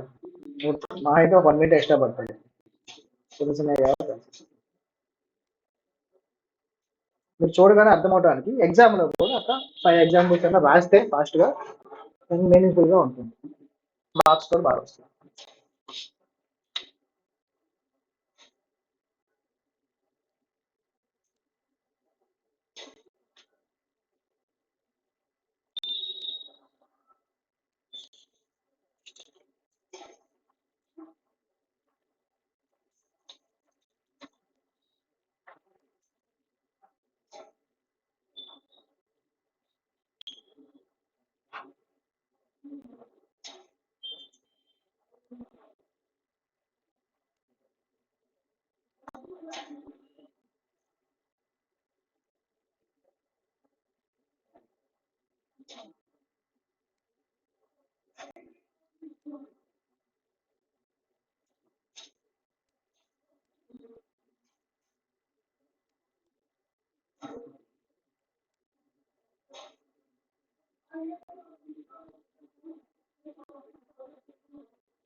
ఈ మెటీరియల్ నేను కావాలని ఆపా, మీరు రాయరని. ఈ మెటీరియల్ అయిపోయినా కానీ కావాలని ఆపా ప్రింట్అవుట్, మీరు రాయరని చెప్పి ఆపా. మీ నోట్స్ లో ఈ టాపిక్స్ ఉండాలి, ఈ కాన్సెప్ట్స్ ఉండాలి. మిగతా అన్ని ఏం రాయించట్లేదుగా, అవన్నీ జస్ట్ ఎక్స్ప్లెయిన్ చేసుకుంటాం. ఇదే ఎందుకు రాస్తున్నాం అంటే అది ఇంపార్టెంట్.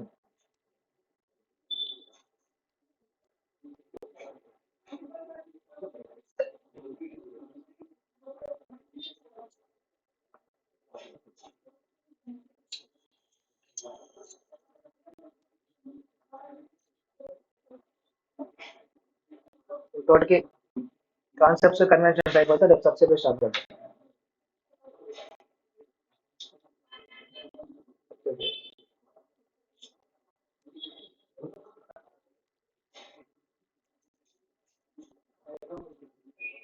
రాయినా ఎగ్జామ్ 30 రాయి, ఎగ్జామ్ లో కూడా రాయాలి. డేట్ రాసుకుంటే ఎగ్జాంపుల్ రాస్తేనే మీకు మార్క్స్ పడతాయి.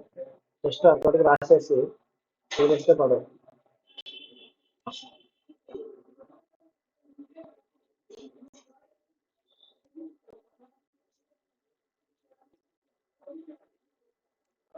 పర్సెంట్ పెరుగుతుందంటే పర్సెంట్ తగ్గడం జరగాలి, లైబిలిటీ అనేది జరగాలి.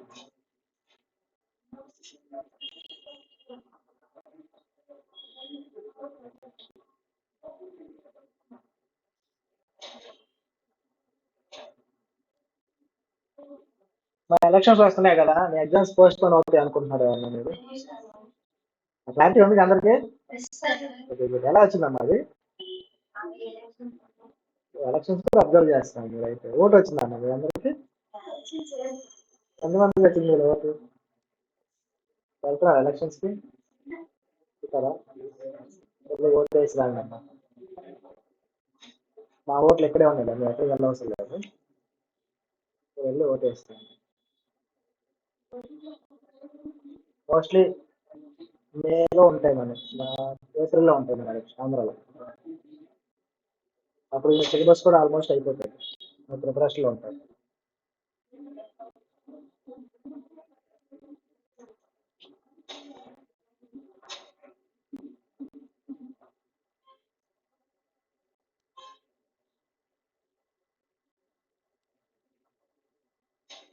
ఫస్ట్ ఇఫ్ కాదమ్మా, ఇఫ్ అని పెట్టుకోండి. ఇఫ్ ఉంది కదా, అక్కడ ఇఫ్ అని పెట్టుకోండి. ఇఫ్ డిక్రీజెస్ లయబిలిటీ ఇంక్రీజెస్ అని మంచి. ఇఫ్ ఒకవేళ లయబిలిటీ తగ్గితే పర్సెంట్ పెరుగుతుంది. టైపింగ్ మిస్టేక్ చేసిన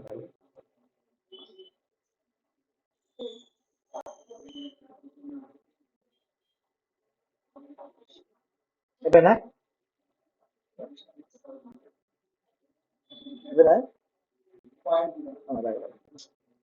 ఇప్పుడు అయిపోయింది నాకు పెండింగ్ ఉందంటే ఆపుతాను.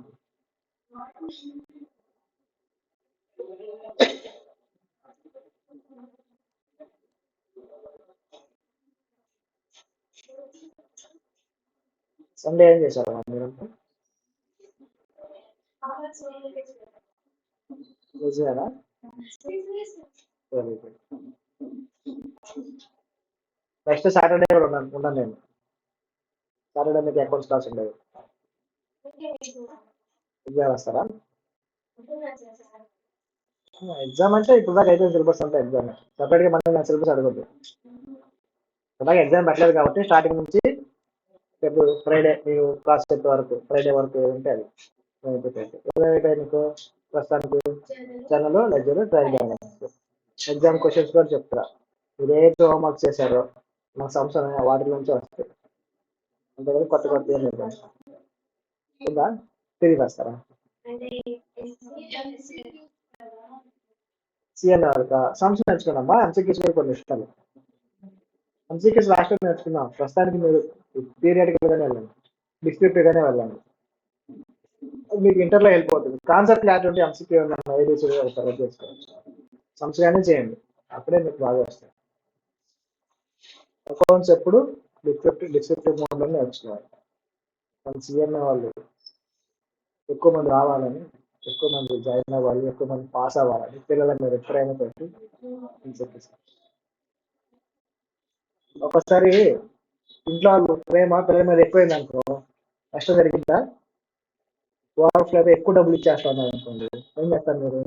దుబారా ఖర్చులు పెడతారు కదా, అవసరం లేని ఖర్చులు కదా. అలాగే సీఎంఏ బాడీకి పిల్లల మీద ప్రేమ ఎక్కువ అయినప్పుడు అలాగే చేస్తారు. క్వాలిటీ కూడా తగ్గుతుంది. వీళ్ళు వస్తారా, వీళ్ళు ఎందుకు ఈ కోర్సులోకి వచ్చారనుకో వస్తుంటారు. అవునా కదా, జరుగుతూ ఉంటాయి అట్లా నష్టాలు.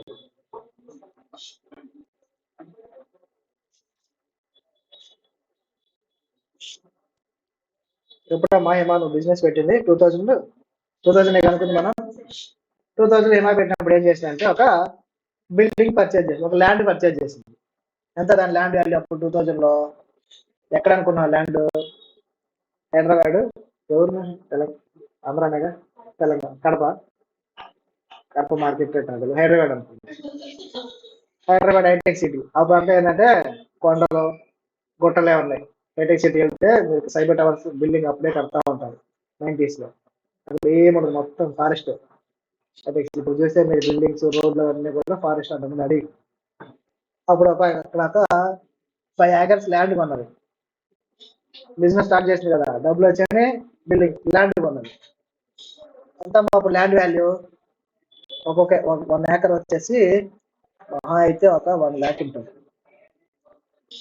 1 acre వచ్చేసి 1 lakh మహా అయితే ఉంటుంది. ఎంతమ్మా? 5 acres కదా అనుకుంది, 5 lakhs పెట్టి ల్యాండ్ కొన్నది. ఈ బిజినెస్ ఈఎంఐని దృష్టిలో పెట్టుకొని ఇన్స్పైర్ అయ్యి తను కూడా బిజినెస్ స్టార్ట్ చేసింది కదా. ఎప్పుడు స్టార్ట్ చేసినట్టు దాని బిజినెస్ 2017లో స్టార్ట్ చేసింది. అప్పటి నుంచి అబ్జర్వ్ చేసింది నేను, బాగా బిజినెస్ చేస్తాను, ప్రాఫిట్స్ అన్ని బాగా వస్తాయని అబ్జర్వ్ చేసి 2017లో స్టార్ట్ చేసింది. సో అప్పుడు కూడా తను ఒక ల్యాండ్ కొన్నది. ఎక్కడ కొన్నది? సేమ్ ప్లేస్, ల్యాండ్ పక్కనే కొన్నది. ఎంత పెట్టి కొన్నదమ్మా అప్పుడు? 5 acres కొన్నది.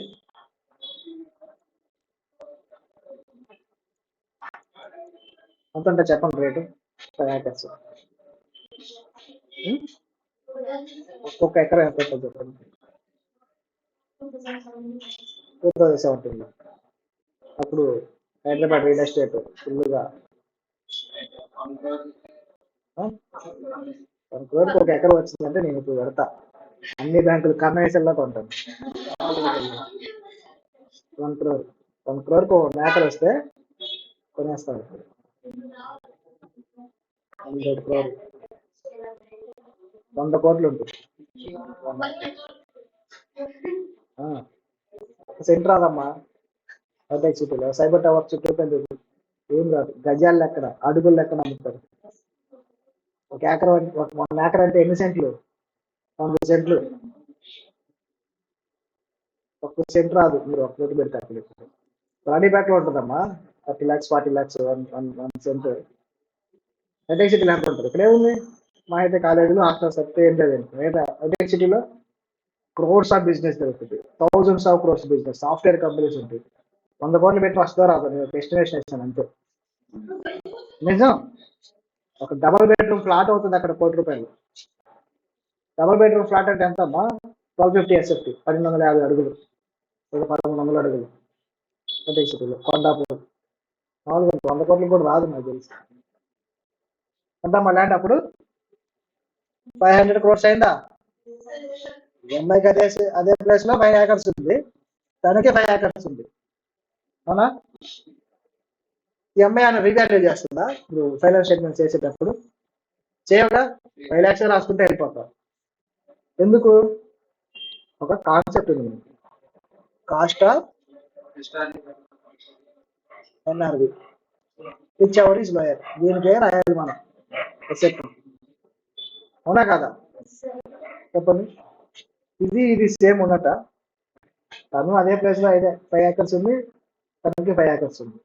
రియలైజ్ ఎగ్జాక్ట్ కనబడుతుందా? కనపడదు. కానీ మన కాన్సెప్ట్స్ ఏం చెప్తాయంటే కాస్ట్కే రాయమంటే ఇదొక లిమిటేషన్. కానీ మనం రాసేటప్పుడు ఎప్పుడైనా కాస్ట్కే రాయాలి, రియలైజబుల్ వాల్యూ రాయకూడదు. మీ బుక్స్ లో 5 crores 5 lakhs కనిపించాలి. అది ఇక్కడ ఏం కాన్సెప్ట్? అది హిస్టారికల్ కాస్ట్. నేను బుక్స్ ప్రిపేర్ చేసేటప్పుడు 5 lakhs రాస్తుంది, తను బుక్స్ ప్రిపేర్ చేసేటప్పుడు 500 crores రాస్తారు. మన బుక్స్ చూస్తే 500 crores. అదే ఇప్పుడు 2024లో 500 రాస్తా 2000 అయి ఉంటాయి. కానీ 2000 రాస్తావా నువ్వు? రాయకూడదు, 500కే రాయాలి. అది 5 lakhs అయినా 500 crores అయినా 2000 crores అయినా మీకు కాస్ట్ ఎంత అయింది అనేది బుక్స్ లో రాయాలి. అదే హిస్టారికల్ కాస్ట్ కాన్సెప్ట్. అమౌంట్ పెరిగిపోయింది కదా అని చెప్పేసి రాయకూడదు. అర్థమైందా? హిస్టారికల్ కాస్ట్ దాని ప్రకారం ఏ అమౌంట్ రాస్తారు మీరు చెప్పండి? 5 lakhs కి రాస్తారా? ఈ రోజు ఉన్న వాల్యూ 2000 crores కి రాస్తారా? 5 lakhs కి రాస్తారు. కానీ అది యాక్చువల్ లిమిటేషనే కాదు, లిమిటేషన్ కూడా చెప్తారు ఇందులో. చూడండి, all assets of a business entity are recorded at the original cost price. Accounts traditionally prefer this concept in the interest of objective. మన బిజినెస్ ఆబ్జెక్టివ్ మనం ప్రాఫిట్ ని రికగ్నైజ్ చేయకూడదు. అన్రియలైజ్డ్ ప్రాఫిట్ అంటాం. ఆ 2000 crores అనేది ఏంటి? రియలైజ్ అయింది ఇప్పుడు. అవ్వాలి. ఎప్పుడు రియలైజ్ అవుతుంది? సేల్ చేస్తే అవుతుంది. సేల్ చేయట్లేదు కాబట్టి మనం కాస్ట్ గా రాసుకోవాలి. Fixed assets are recorded at cost price at the time of acquisition. Purchase చేసినప్పుడు ఏ ప్రైస్ అయితే ఉంటుంది? ఎంత రాసాం? 5 lakhs రాసాము, 500 crores రాసాము, 5 lakhs రాసాం. దేర్ ఆఫ్టర్ ఇంకా అది ల్యాండ్ అనేది డిప్రిషియబుల్ అసెట్ కాదు కాబట్టి ప్లాంట్ అండ్ మెషినరీ కొన్నారనుకో, ఏం చేస్తాం? దాన్ని డిప్రిషియేషన్ అని చెప్పేసి రాసుకుంటూ వెళ్తాం. ఫర్ సపోజ్ మీరు car కొన్నావమ్మా 15 lakhs, depreciation 1 lakh 1 lakh పెట్టుకుంటూ వెళ్తే ఒక 2 years అయింది అనుకో, ఎంత అవుతుంది అప్పుడు? ఈ రోజు మన బుక్స్ ప్రకారం 1 lakh 2 years అయిపోయింది. ఈ రోజు 13 lakhs మన బుక్స్ లో కనిపిస్తూ ఉంటుంది. కానీ ఈ రోజు కనుక మీరు కార్ అమ్మితే మీకు 5 lakhs కూడా. కానీ 5 lakhs రాసేస్తారా? రాయకూడదు. హిస్టారికల్ కాస్ట్ ఏం చెప్తుందంటే యాక్చువల్ కాస్ట్ కి రాసి డిప్రిషియేషన్ ఒక మెథడ్ ఫాలో అవుతూ ఆ డిప్రిషియేషన్ రాసుకుంటే వెళ్ళిపో. బుక్స్ లో నువ్వు 30 lakhs చూపించాలి. దాన్ని హిస్టారికల్ కాస్ట్ అంటారు. ఈ కాస్ట్ రాస్తే 5 lakhs రాస్తే నువ్వు మెథడ్ మార్చేస్తున్నావు. హిస్టారికల్ కాస్ట్ ని ఫాలో అవ్వవు, అది రియలైజబుల్ కాస్ట్ వెళ్ళిపోతుంది. ఇది ఇలా ఫాలో అవ్వచ్చారంటే అవ్వచ్చు. స్టాండర్డ్స్ లో చెప్తారు. ఇది స్టాండర్డ్స్ ఏంటివి? కాన్సెప్ట్స్. బేసిక్ గా మనం బిజినెస్ అకౌంట్స్ ఈ పార్ట్ తోటి మొదలు పెట్టాం. ఈ దాంతో మొదలు పెట్టి రూల్స్ చెక్ చేసుకోవాలి, అకౌంటింగ్ స్టాండర్డ్స్ చెక్ చేసుకోవాలి. అప్పుడు ఇవి డీవియేట్ అయినప్పుడు చేంజెస్ చేసుకుంటూ వెళ్ళాలి. బేసిక్ గా మీరు ఫాలో అవ్వాల్సింది ఇది. అర్థమైందా? ఎప్పుడు డివేట్ అవుతాం? స్టాండర్డ్స్ చెప్పినప్పుడు డివేట్ అవుతాం, యాక్ట్ చెప్తే డివేట్ అవుతాం. అప్పుడు దాకా డివేట్ అవ్వకూడదు, ఇవే ఫాలో అవుతాం. As per the concept of prudence, prudence ఏం చెప్తుందంటే cost or NRV whichever is lower అని చెప్తుంది. అది ప్రూడెన్స్ వచ్చి డిస్కస్ చేస్తాం. మరి దీనికి లిమిటేషన్ ఉందిగా, అవునా కదా? ఇప్పుడు తన బిజినెస్ కంపేర్ చేసాం అనుకో, ఏమనుకుంటాం మనం? తన బిజినెస్ మంచిది అనుకుంటాం. ఎందుకు? ఎసెట్ 500 crores ఉంది ఆమె దగ్గర, నీ దగ్గర 5 లక్షలే ఉంది. డెసిషన్ తీసేసుకుని తన దాంట్లో ఇన్వెస్ట్ చేసామనుకో, నష్టపోతాం లాభపడతాం? నష్టపోతాం. అదే నీ దాంట్లో ఇన్వెస్ట్ చేస్తే లాభపడతావా? తర్వాత రీవాల్యూ చేసినప్పుడు వాల్యూ పెరిగిపోద్దా? అలాగా డెసిషన్స్ అనేవి రాంగ్ అవుతాయి. కాస్ట్ ప్రకారం మనం రికార్డ్ చేయడం వల్ల ఒక ఇన్వెస్ట్మెంట్ డెసిషన్ తీసేటప్పుడు అసెట్ వాల్యూ యాక్చువల్ ప్రైస్ కనపడకపోవడం వల్ల మన డెసిషన్ రాంగ్ అయిపోతుంది. యాక్చువల్గా తన దాంట్లో ఇన్వెస్ట్ చేస్తే బెనిఫిట్ అయ్యేవాళ్ళు, కానీ తన దాంట్లో చేసి లాస్ అయ్యామా? ఎందుకయ్యాం? హిస్టారికల్ కాస్ట్ రాయటం మనం లాస్ అయ్యాం. అదొక లిమిటేషన్, అదొక డిసడ్వాంటేజ్. ఇన్వెస్టర్స్ కి యాక్చువల్గా ఎంత అనేది తెలియకపోవడం వల్ల రాంగ్ డెసిషన్స్ తీసుకుంటారు. నేను ఇన్ఫ్లేషన్ వచ్చినప్పుడు మనం కన్సిడర్ చేయట్లేదుగా. అసెట్ వాల్యూ పెరుగుతుందంటే ఇన్ఫ్లేషన్గా ఇగ్నోర్ చేస్తున్నాం దాని అర్థం. గో అప్ అనే average acquisition cost loss assets relevance actuals ని పట్టించుకోవట్లేదు. Historical cost based accounts may lose comparability. Compare చేయగలుగుతాం. ఇప్పుడు దాన్ని కంపేర్ చేయడం పరిస్థితి వస్తుందిగా. తనకు కాస్ట్ ఉంది, తనకి కాస్టే, కానీ వేరు. టైం మారిపోవడం వల్ల మారిపోయింది. Many assets do not have acquisition cost. కొన్ని అసెట్స్ కి ఎక్విజిషన్ కాస్ట్ ఉండదంట. ఎగ్జాంపుల్ హ్యూమన్ రిసోర్స్ ఎంప్లాయీస్ కూడా అసెట్స్ కొంతమంది క్రియేట్ చేస్తారు. బుక్స్ రాయి కానీ క్రియేట్ చేస్తారు. ఒక మంచి ఎంప్లాయీ ఉన్నారు, మంచి ఫ్యాకల్టీ, ఎక్సలెంట్ చెప్పే ఫ్యాకల్టీ మన దాంట్లో చెప్తున్నారు అనుకోండి, అతను చూసి అడ్మిషన్స్ వస్తాయా? ఇప్పుడు అతను ఎంప్లాయీ మాత్రమే కాదు, నాకు అసెట్ కూడా ఎందుకు అతను వెళ్ళిపోతే అడ్మిషన్స్ తగ్గిపోతాయి. అవునా కాదా? కొన్ని ఆర్గనైజేషన్ ఎంప్లాయీస్ ని అసెట్స్ లాగా ట్రీట్ చేస్తారు. వాళ్ళు ఆ, పెద్ద పెద్ద కంపెనీ సీఈఓస్ ఉంటారు. వాళ్ళు మారిపోగానే వాళ్ళు స్టాక్ ప్రైజెస్ పడిపోతాయి. తెలుసా? కొంతమంది సీఈఓస్, మనకి టాటా గ్రూప్ కూడా కొంత స్టెబిలైజ్ ప్రాబ్లం వచ్చింది. సీఈఓ చైర్మన్ మారినప్పుడు చనిపోయాడు. చైర్మన్ పేరు ఏదో ఉంది, మిస్త్రీ వింటూ. అతను చైర్మన్ అయినప్పుడు కొన్ని చేంజెస్ వచ్చాయి. అతను అన్ని సేవ్ చేస్తా ఉన్నాడు. టాటా గ్రూప్ కి వాళ్ళ థాట్ ప్రాసెస్ కి ఆపోజిట్ లో వెళ్తాడు. టాటా థాట్ ప్రాసెస్ ఏంటంటే, ఏదైనా ఒక కంపెనీ పర్చేజ్ చేశారనుకోండి, ల్యాండ్ రోవర్ విన్నారా? ల్యాండ్ రోవర్ కార్స్ విన్నారా? ఇది టాటా గ్రూప్ పర్చేజ్ చేస్తుంది. ఇది ఒక యూకే కంపెనీ. వాళ్ళు సేల్ చేస్తారనమాట. సేల్ చేసినప్పుడు టాటా గ్రూప్ బై చేసింది. కానీ ల్యాండ్ రోవర్ ఇది సేల్స్ పెద్దగా లేవు. అందుకని చెప్పేసి మిస్టర్ వచ్చినప్పుడు ఈ కంపెనీని క్లోజ్ చేద్దాం అంటారు. టాటా వాళ్ళు ఎలా ఉంటుందంటే, క్లోజ్ చేయటం అంత ఈజీగా చేయరు. దాంట్లో ఉన్న ఎంప్లాయీస్ గురించి ఫస్ట్ ఆలోచిస్తారు. ఈ కంపెనీ క్లోజ్ చేస్తే 2000 ఎంప్లాయీస్ యూకేలో అన్ఎంప్లాయ్మెంట్ అయిపోతుంది. గవర్నమెంట్ టాటా గ్రూప్ ని చైర్మన్ అడిగింది, వేరే పేరు రతన్ టాటాని అడిగింది, మీరు కంపెనీ లాసెస్ లో ఉంది కదా అని క్లోజ్ చేయకండి, క్లోజ్ చేస్తే ఎవరు అన్ఎంప్లాయ్మెంట్ అవుతారంటే మాట ఇచ్చారు. అప్పుడు నేను కంపెనీ క్లోజ్ చేద్దాం, రిజర్వ్ చేస్తారని చెప్పేసి దయచేసి క్లోజ్ చేయకుండా ఆ కార్స్ ని ఇండియాకి తీసుకొచ్చి వేరే వేరే కంట్రీస్ కి ఎక్స్పోర్ట్ చేసుకుంటూ ఆ టెక్నాలజీని ఇండియాలో ఉన్న టాటా మోటార్స్ కంపెనీస్ ఉన్నాయి, వీటికి యూజ్ చేసి ల్యాండ్ రోవర్ దగ్గర టెక్నాలజీ చాలా ఉంటుంది, కానీ సేల్స్ ఎక్కువ కాస్ట్ ఉండడం వెళ్ళవు. కానీ టెక్నాలజీ ఉందిగా, మోడల్స్ ఉన్నాయిగా, ఆ మోడల్స్ మన ఇండియాలో కార్స్ మీద, ఇండియా ప్లాంట్స్ మీద యూజ్ చేసుకొని ఇక్కడ ఉన్న కార్స్ ని మార్చింది, అప్గ్రేడ్ చేసింది. అలాగొచ్చింది టాటా నెక్సాన్. చాలా మార్కెట్ అంతా మారిపోయింది. అలా యూజ్ చేసుకొని ఈ కంపెనీని అలాగే ఉంచారు. ఎందుకు చెప్పాను మన ఎగ్జాంపుల్?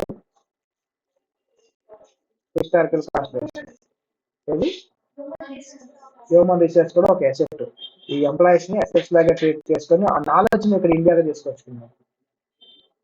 అదే మిస్ట్రీ ఆలోచన ప్రకారం కంపెనీ మూసేస్తే ఈ రోజు టాటా నెక్సాన్ ఉండేది కాదు, టాటా మోటార్స్ మళ్ళీ రివైవ్ అయ్యేది కాదు. కోవిడ్ లో టాటా మోటార్స్ స్టాక్ ప్రైస్ ఎందుకు వెళ్ళింది తెలుసా? 65 రూపీస్ వెళ్ళింది.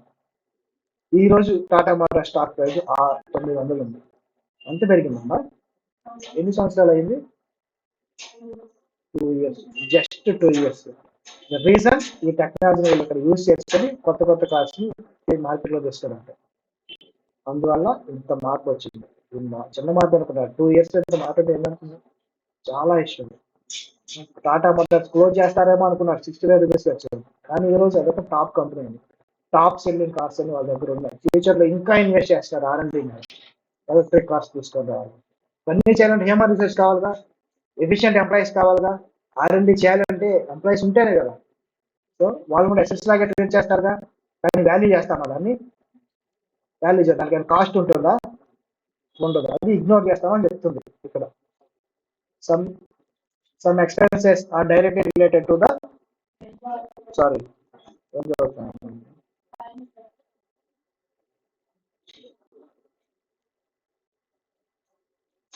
many assets do not have acquisition cost.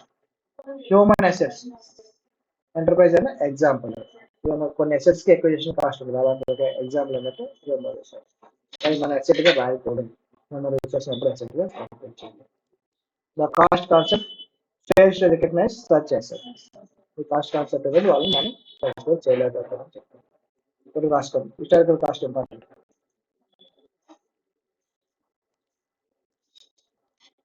ఒకసారి రాస్తే ఇవన్నీ మీకు అలవాటు అవుతాయి. ఎగ్జామ్ లో రాయటం కూడా లాంగ్వేజ్ అంతా కూడా మీకు హ్యాబిచుయేట్ అవుతుంది.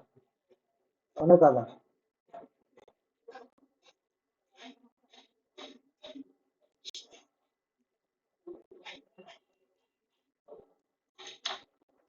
340 ఏందమ్మా, మనం ఓన్లీ కాన్సెప్ట్స్ కంప్లీట్ చేస్తాం.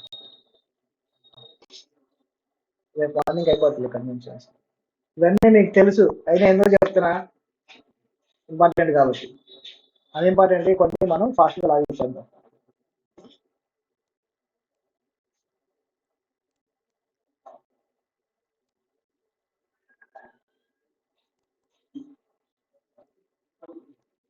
సిఏ వాళ్ళకి ఒక 4 మార్క్స్ వస్తాయి ఇట్లా నుంచి.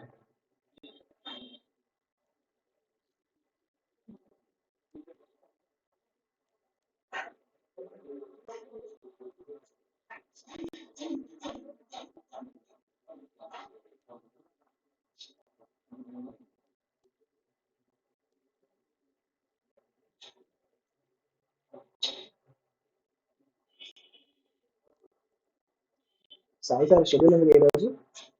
సాయికి మార్చే షెడ్యూల్ ఉంది నెక్స్ట్.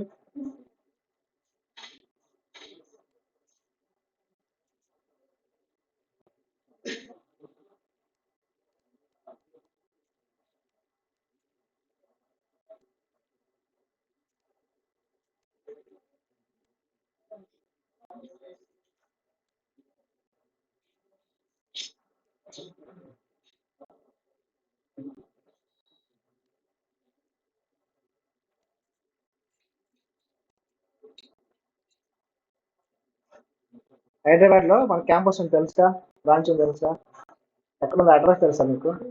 అమీర్పేట్. క్యాంపస్ ని చేంజ్ చేస్తున్నాం, అమీర్పేట నుంచి ఎస్ఆర్ నగర్ వస్తున్నాం, మెట్రో స్టేషన్ దగ్గరికి వస్తున్నాం. ఆల్రెడీ తీసుకోవడం అయిపోయింది. ఆ పని మీద రేపు సాటర్డే నేను ప్రవేశం హైదరాబాద్ వెళ్తాను. సాటర్డే మన క్లాస్ ఉంటాం 2 days. మినిమం సాటర్డే సండే పెట్టుకున్నాం. మండే 99%. సాటర్డే సండే ఉంది కాబట్టి సాటర్డే పెట్టుకున్నాం. మండే 99% క్లాస్ ఉంటుంది. ఒకవేళ అక్కడ వర్క్స్ అవ్వకపోతే మండే నేను అక్కడ ఉండాల్సి వస్తుంది. అంటే మండే కూడా క్లాస్ ఉంటుంది. అయినా కానీ మీరేం కంగాపడదు, మీరు సిలబస్ మీకు నేను మళ్ళీ నెక్స్ట్ సండే అలా తీసుకురైనా కంప్లీట్ చేస్తాను. ఓకేనా? సాటర్డే క్లాస్ తీసుకుని సండే తీసుకోమంటారా? కేసు చూస్తేనే అర్థమవుతుంది అంటే అంత అవసరం ఉండదులేమ్మా, మనకి వర్కింగ్ డేస్ సరిపోతుంది.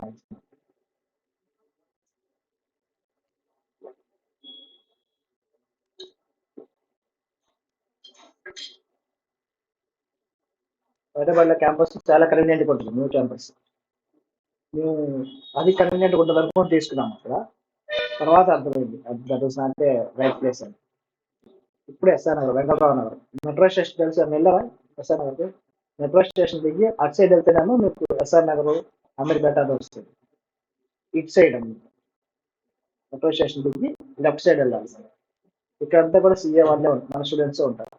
ఆ బిల్డింగ్ కూడా అందరూ సీఏ స్టూడెంట్స్. రీడింగ్ హాల్ కూడా ఉన్నాయి. రీడింగ్ హాల్ ప్లస్ ఫైనల్ కూడా స్టార్ట్ చేస్తున్నాం మేము అక్కడ సిఎస్ఎం ఫైనల్. చాలా డీటీ క్లాసెస్ జరుగుతున్నాయి. నెక్స్ట్ బ్యాచ్ కి ఫుల్ ఫ్లెజ్ బ్యాచ్ ఉంటుంది. అందుకే నా క్యాంపస్కి వెళ్ళాను. 4th floor building. But reading hall, CA final floor, CSM inter floor.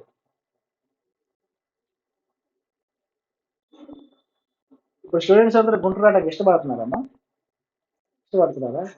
మీరు ఇష్టపడ్డారు కానీ చాలా మంది హైదరాబాద్ ప్రిఫర్ చేస్తున్నారు. చేస్తారా మీరు ఎవరమ్మా? నువ్వే అన్నావా? మరి ఇందాక కాదమ్మా.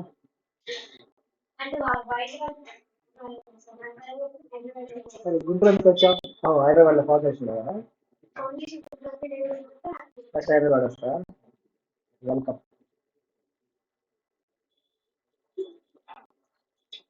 అంతకుముందు అందరూ గుంటూరు వచ్చేవాళ్ళు, ట్రెండ్ మారింది, అందరూ హైదరాబాద్ వెళ్తున్నారు. బెంగళూరులో ఆర్టికల్స్ చేసి డిఫరెంట్ ప్లేస్ ఆర్టికల్స్ చేసి ఫైనల్ ప్రిపరేషన్ గుంటూరు వచ్చేవాళ్ళు. గుంటూరులో కొంచెం ఏముండదు, చదువుకోవచ్చు. ఆ జనరేషన్ అంతా మా జనరేషన్, మా తర్వాత జనరేషన్. ఇప్పుడు జనరేషన్ అంతా గుంటూరులో ఏమి లేదు, ఏం పోతాను గుంటూరు అంటారు. అక్కడ ఇంకా బాగుంటుంది. కొంతమంది ఫ్యాకల్టీస్ అటు వస్తారు, షెడ్యూల్ ప్రకారం అటు వస్తారు.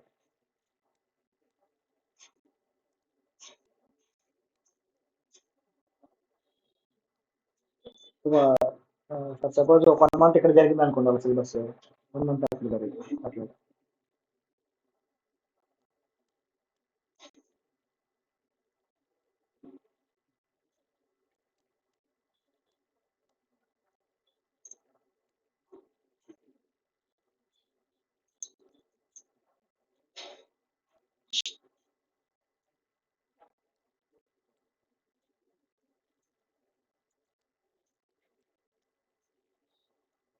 అందరు ఎగ్జామ్ ఫీజులు పే చేస్తున్నారా?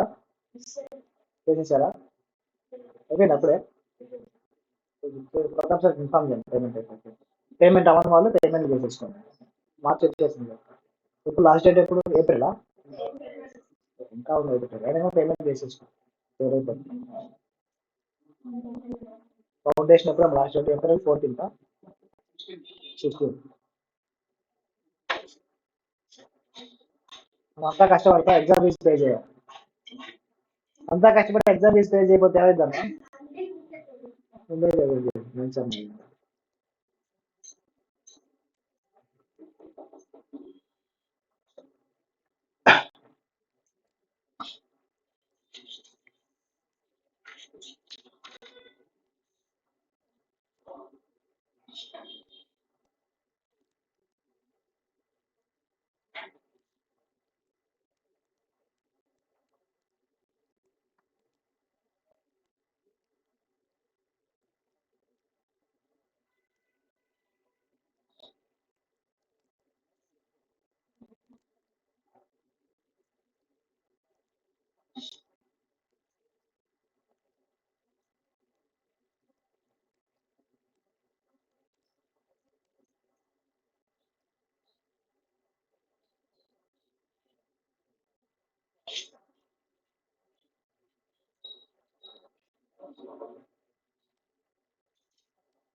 కన్వర్షన్ మీద వెళ్దాం. అయిపోతే చెప్పండి అమ్మా, రాసుకోవటం.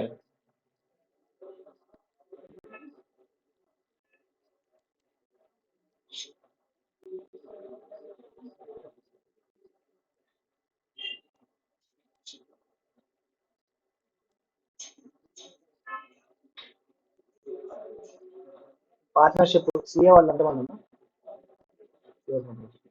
పార్ట్నర్షిప్ సీఎం ఇంటర్ తప్పదు జరుగుతుంది. లాస్ట్ డీటెయిల్గా వెళ్దాం, వాళ్ళకంటే మీకు ఎక్కువ డెప్త్ ఉంటుంది.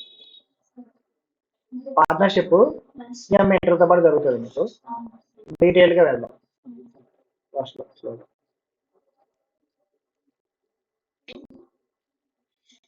తప్ప మిగతా మొత్తం కంప్లీట్ చేసేస్తాం. వాళ్ళ సిలబస్ సిలబస్ ఆల్మోస్ట్ ఎన్ని వచ్చినప్పుడు పార్ట్నర్షిప్ ఒక 1 వీక్ 10 days వస్తున్నామంటే రోజు డైలీ 3 hours 2 hours అవుతుంది. ఉదాహరణ మీరు చేసిన జర్నలో లెక్చర్ ట్రయల్ బ్యాలెన్స్ మళ్ళీ మీరు ప్రాక్టీస్ చేయాలా?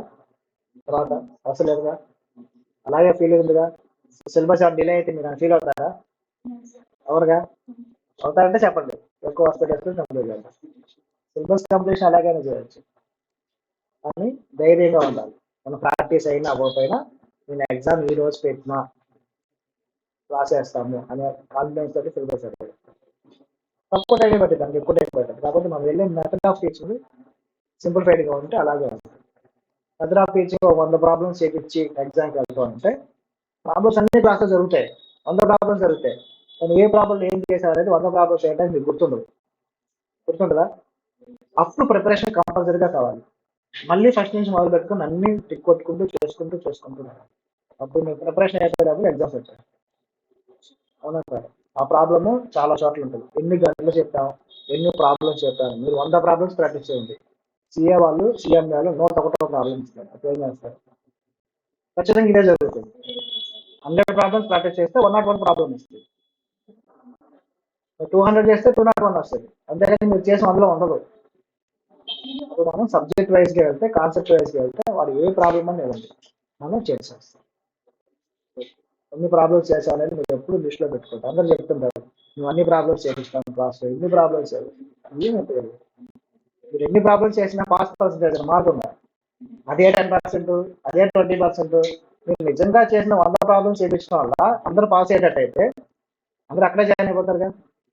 అందరూ పోనీ అక్కడ జాయిన్ అందరూ పాస్ అవ్వాలిగా, జరగదు. 2 ర్యాంక్స్ అమ్మా. ర్యాంకులు చేసి బాగా అందరూ స్టూడెంట్స్ ఇన్ఫ్లుయెన్స్ అవుతూ ఉంటారు. సిఏలో సిఎంఏలో ర్యాంక్స్ ఎలా దొరుకుతాయో చెప్పరా? Secret of coaching centres. Rank వచ్చిన చూడండి, మ్యాక్సిమం ర్యాంక్ కొట్టచ్చు, వాళ్ళని ఫస్ట్ అటెంప్ట్ కాదు. ఒక అటెంప్ట్ 2 అటెంప్ట్లో ఇంటెన్షనల్గా ఆపుతారు. ఆపి ఒక 1 ఇయర్ 2 ఇయర్స్ పాటు కోచింగ్ అంతా 1 ఇయర్ జరిగింది. మళ్ళీ ఒక 6 మంత్స్ 7 మంత్స్ 1 ఇయర్ వాళ్ళు ప్రిపేర్ అవుతారు. అప్పుడు ర్యాంక్ వస్తుంది. అవసరం అది. దాని నుంచి ఎవరికమ్మా బెనిఫిట్? మీకా కోచింగ్ సెంటర్ మీకు ఎందుకు ర్యాంక్? అందరూ ఏం చేస్తారు? పేరెంట్స్ ర్యాంకు చూసి మోసుకుంటారు. 1000 మంది ఉంటారు, ర్యాంక్ ఒక 50 మందికి వేస్తారు. మిగతా పరిస్థితి ఏంటి? కొన్ని ర్యాంకుల కోసం ఎంతమంది ఆపుతారు తెలిసి అటెంప్ట్? కనీసం ఒక 300 మంది ఆపుతారు. వాళ్ళ దగ్గర స్టూడెంట్స్ ఉంటారు, ఇంటర్మీడియట్ పాటు జాయిన్ అయ్యి ఎస్ఎస్పీలు అని చెప్పేసి వస్తారు, ఉంటారు కదా. కనీసం 200 మంది ఆపితే ఒక 50 మంది ర్యాంక్ వస్తుంది. మీకు 150 పరిస్థితి ఏంటంటే 2 ఇయర్స్ టైం వేస్ట్ చేసుకుంటున్నారు. నష్టపోయారుగా, వాళ్ళ గురించి మాట్లాడతారు. ర్యాంక్ వచ్చిన వాళ్ళని కంపల్సరీగా ర్యాంక్ పర్సన్ అని మీరు ఎప్పుడు జడ్జ్ చేస్తారంటే ఆ పర్సన్ని మీ ఫౌండేషన్ అటెంప్ట్ ఎప్పుడైందని అడగండి. అంతే కదా. లెక్క ప్రకారం ఫౌండేషన్ అటెంప్ట్ అయిన దగ్గర నుంచి 1 ఇయర్లో, అంటే 1 ఇయర్లో మీ అటెంప్ట్ డిసెంబర్ రాస్తే మళ్ళీ డిసెంబర్కి మీరు ఇంటర్ రాసి పాస్ అవ్వాలి. మీకు డిసెంబర్ నుంచి డిసెంబర్ ర్యాంక్ వచ్చిందా, ఇవన్నీ మీరు స్టేట్ నువ్వు జన్మ. అలాంటి కేసెస్ ఉంటాయంటే ఉంటాయి. ఎన్ని ఉంటాయంటే చాలా వేరు ఉంటాయి, చాలా తక్కువ ఉంటాయి. మీరు 50 ర్యాంకులు చూస్తే 1 2 ఉంటాయి, ఉండకుండా ఉంటాయి. కానీ మిగతా 40 ర్యాంక్స్ ఏంటి అని అంటే వాళ్ళు 2 అటెంప్ట్లో 3 అటెంప్ట్లో వేస్ట్ చేసుకుంటారు కదా. వాళ్ళకి ర్యాంక్ సీఏ వాళ్ళు ఉంటారు, సీఏ ఇంటర్ ఉంటారు. వాళ్ళు సీఏ ఇంటర్ని ఆల్రెడీ 4-5 అటెంప్ట్లు రాకనే ఉంటారు. రాసి ప్రిపేర్ అయ్యి సీఎం అయినా పడతారు అన్ని వదిలేసి. అప్పుడు ఈజీగా ర్యాంక్ పడతారు. 4 అటెంప్ట్ ఏదైనా పడుతుంది కదా, 2 ఏళ్ళు వేస్ట్ అయింది కదా. అవన్నీ కలుగుతుంది. మీరు ర్యాంక్ ఫోటోస్ చూస్తాము, పెద్ద ఫోటోస్ ఉంటాయి, పెద్ద పర్సన్స్ కనపడుతుంటారు, చిన్న వాళ్ళు చాలా తక్కువ మంది కనపడుతుంది. ఎందుకని? వాళ్ళందరూ ఆల్రెడీ యుద్ధం చేశారు, మినీ యుద్ధమే జరిగింది వాళ్ళకి. ఆ తర్వాత రాస్తే వచ్చింది ర్యాంక్. మనం ర్యాంక్స్ చూసి ఎప్పుడు మర్చిపోవాలి. మన ప్రాసెస్ ఏంటి? 6 మంత్స్లో మేము ఒక గ్రూప్ పాస్ అయ్యి పంపించాము బయటకు లేదా, నెక్స్ట్ ఇమీడియట్ 6 మంత్స్ మేము ఒక గ్రూప్ కంప్లీట్ చేసాము లేదా. గ్రూప్ వైజ్ రాస్తే ర్యాంక్స్ ఆబ్వియస్గా రావు. హర్షిత అనే ఒక స్టూడెంట్ లాస్ట్ బ్యాచ్ అన్న 6 మంత్స్లో రాపించాను, కానీ ఫెయిల్ అయింది. బార్డర్లో అగ్రిగేట్లో ఫెయిల్ అయింది. ఇమీడియట్ 6 మంత్స్లో రాసింది, 487 వచ్చాయి. ఇంకొక 15 మార్క్స్ 16 మార్క్స్ వస్తే ర్యాంక్ వచ్చేది. తను కనుక అటెంప్ట్ రాకపోయి ఉంటే ఫెయిల్ అయింది కదా, అంటే తన లైఫ్ ఒకసారి ఫెయిల్ అయినది ఉందిగా, అదే ఫెయిల్ 1 ఇయర్కి వచ్చిండేది, అవునా కదా. అప్పుడు ఫెయిల్ అయ్యండి, ఫెయిల్ అయితే మళ్ళీ 6 మంత్స్ వేస్ట్ అయ్యేదిగా. కానీ మీకు 6 మంత్స్ అటెంప్ట్ ముందు తీసుకురావడం వల్ల ఏం జరిగింది? తన ఫెయిల్యూర్ ముందుకు వచ్చింది, యాక్చువల్ సక్సెస్ డిలే అవ్వడం. ఫెయిల్యూర్ వచ్చింది కానీ సక్సెస్ అనేది డిలే అవ్వడం. ఏంటంటే ఫౌండేషన్ పాస్ అయిన దగ్గర నుంచి 1 ఇయర్ లోపల ఎంటర్ అవ్వాలి, అదే జరిగింది ఆయనకి. కానీ ఫెయిల్యూర్ వచ్చింది. ఎప్పుడు వచ్చింది? అది జస్ట్ అన్ ఎక్స్పీరియన్స్, అది నష్టం కాదు. ఇది లేకపోతే ఖచ్చితంగా నా 6 మంత్స్ వేస్ట్ డెఫినెట్గా నేను చెప్తున్నాను. అందుకే నేను ర్యాంక్స్తో సంబంధం లేకుండా ర్యాంక్లో చెప్పేసి పిల్లల్ని ఇబ్బంది పెట్టకుండా మీరు 4-5 చూజ్ చేసుకుంటున్నారు. అదే అమ్మాయి నేను చూజ్ చేసుకొని అటెంప్ట్ ఆపితే నెక్స్ట్ అటెంప్ట్ రాపిస్తే కంపల్సరీ ర్యాంక్ వస్తుంది. 5th ర్యాంక్ 6th ర్యాంక్ వస్తుంది ఆల్ ఓవర్ ఇండియా. చాలా బాగా అవుతుంది. చాలా మన ఫౌండేషన్ కూడా మంచి ఇక్కడ తను ఆపినట్టయితే ర్యాంక్ వచ్చిందిగా, నేను కూడా పెద్ద ర్యాంక్ వేసాను. అది దాని మా స్వార్థం కోసం అయితే స్టూడెంట్స్ నష్టపోతారు. ఇక్కడ అసలు జరగకూడదు, ఇది చాలా డేంజర్. దాన్ని చూసి కొంతమంది కెపాసిటీ లేని వాళ్ళు కూడా సీఏలోకి వస్తారు. వాళ్ళు కంప్లీట్ చేస్తారా? చేయరు. టైం అంతా వేస్ట్ అవుతుంది, మనీ వేస్ట్ అవుతుంది, వాళ్ళ పేరెంట్స్ అందరూ హోప్ పెట్టుకుంటారు, హోప్ అంతా పోతుంది, సీఏ కోర్స్ డ్యామేజ్ అవుతుంది. వాళ్ళందరూ ఏమంటారు? కష్టం సైకిల్ ఆగు అని. ఎంత బిజినెస్, అంత బిజినెస్. మేము బిజినెస్ ఏమంటే చేస్తాం, డెఫినెట్గా చేస్తాం, కానీ విన్ సిచ్యువేషన్ అయితే ఎప్పుడు చూస్తాం. స్టూడెంట్ బాగుపడాలి, స్టూడెంట్ పెట్టిన ప్రతి రూపాయికి బెనిఫిట్ ఉండాలి, మనం పడ్డ కష్టాలు కూడా బెనిఫిట్ ఉండాలి. అది 2 పక్కల చూస్తాం. అలా 2 పక్కల చూస్తే చాలా తక్కువ. నిజంగా చూస్తే ర్యాంక్ చూసాం అందరూ అదే. సో ర్యాంక్ చూసి ఎప్పుడు మీరు గమనపడద్దు, వాళ్ళకి అన్ని ర్యాంకులు వచ్చాయి, వాళ్ళకి ఎన్ని ర్యాంకులు వచ్చాయి. ఇది ఒక మోడల్ ర్యాంక్ రావడానికి. ఇదే ఉందనుకుంటే ఇంకొక వరస్ట్ సిచ్యువేషన్ కదా, రిజల్ట్స్ వచ్చిన రోజు మాకు ఫోన్స్ వస్తాయి, నాకు ర్యాంక్ వచ్చింది, మీరు పబ్లిసిటీ చేసుకుంటారు.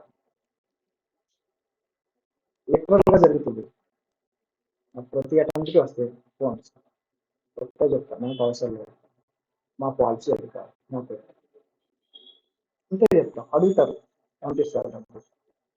చదువుకుంటారు కదా పిల్లలు, చదువుతుందే కామర్స్ కోసం, మరి బిజినెస్ చేసుకోవడం రాకపోతే ఎట్టాగా? అంతే కదా. తన సైడ్ నాలెడ్జ్ మొత్తం ర్యాంక్ మీద కూడా యూజ్ చేస్తారు, తప్పులేదు అందులో. కానీ అది ఎథికల్ కాదు. స్టూడెంట్ అమ్మటాన్ని నేను తప్పు పట్టను, కానీ కొనే వాళ్ళని మాత్రం పెట్టదు. కొని ఏం చేస్తారమ్మా, పబ్లిసిటీ చేసి ఎవరిని ఇన్ఫ్లుయెన్స్ చేస్తారు? యాక్చువల్ ఆ క్వాలిటీ ఉంది వాళ్ళ దగ్గర ఉండరుగా, లేని క్వాలిటీకి ర్యాంక్ పబ్లిసిటీ చేసుకుని చేస్తుంటారు. ఇది నాకు ఇప్పుడు జరుగుతుంది, ఫోన్లు వస్తూ ఉన్నాయి. లాస్ట్ అటెంప్ట్ వచ్చింది, అనుకున్నది అటెంప్ట్ నాకే నా నెంబర్ కదా ప్రతి చోట ఉంటుంది, నాకే వస్తూ ఉంటాయి అటెంప్ట్. వద్దమ్మా అని చెప్తాం, వేరే సైడ్ వెళ్ళమని చెప్తాం. కాబట్టి మేము ఎప్పుడు తీసుకున్నాం. ప్రీవియస్ ఇన్స్టిట్యూట్లో మేము ఉన్నాం, తెలుసా ఇన్స్టిట్యూట్ అనేది? ప్రీవియస్ లో ఉన్నాం, ప్రైవేట్ అంటే ప్రీవియస్ ఒక ఇన్స్టిట్యూట్ ఉంది, ఇప్పుడు వేరు క్లోజ్ చేశారు, క్లోజ్ చేసి నా దగ్గర వెళ్ళిపోయాం. వాళ్ళు కూడా ర్యాంక్ మేము వద్దని చెప్పాం, ఉన్న కొన్నారు. మేమేం చెప్పామంటే క్వాలిటీ మీద ఫోకస్ చేయండి సార్, ప్రాసెస్ ఇంప్రూవ్ చేయండి, కలర్ మెటీరియల్ ఇంట్రడ్యూస్ చేయండి, ఫ్యాకల్టీ ఉన్నారు కదా వాళ్ళతో మెటీరియల్స్ చేయించండి. కొన్ని స్టూడెంట్ బెనిఫిట్స్ అన్ని చెప్పాం. కొత్త కోర్సెస్ సిఎంఎస్, సిఎస్ స్ట్రగుల్ అయితే వాళ్ళకి ఏసీసీఏ హెల్ప్ అవుతుంది, ఏసీసీఏ లాంచ్ చేద్దాం, సిఎంఎస్ లాంచ్ చేద్దాం అని ఇన్నోవేటివ్ గా కొన్ని న్యూ థింగ్స్ తీసుకెళ్తే అది కూడా పట్టించుకోవాలి. వాళ్ళు ఏం చేశారంటే ఒక 50 పెట్టి ఒక ర్యాంక్ ఉన్నారు, అది ప్రతి బ్యానర్ లో ప్రతి ఫోటోలో అన్నింటిలో వేసి పబ్లిసిటీ చేస్తూ పిల్లల దగ్గరికి వెళ్ళి అందరి దగ్గరికి చెప్పారు. వచ్చారు కొంతమంది, జాయిన్ అయ్యారు.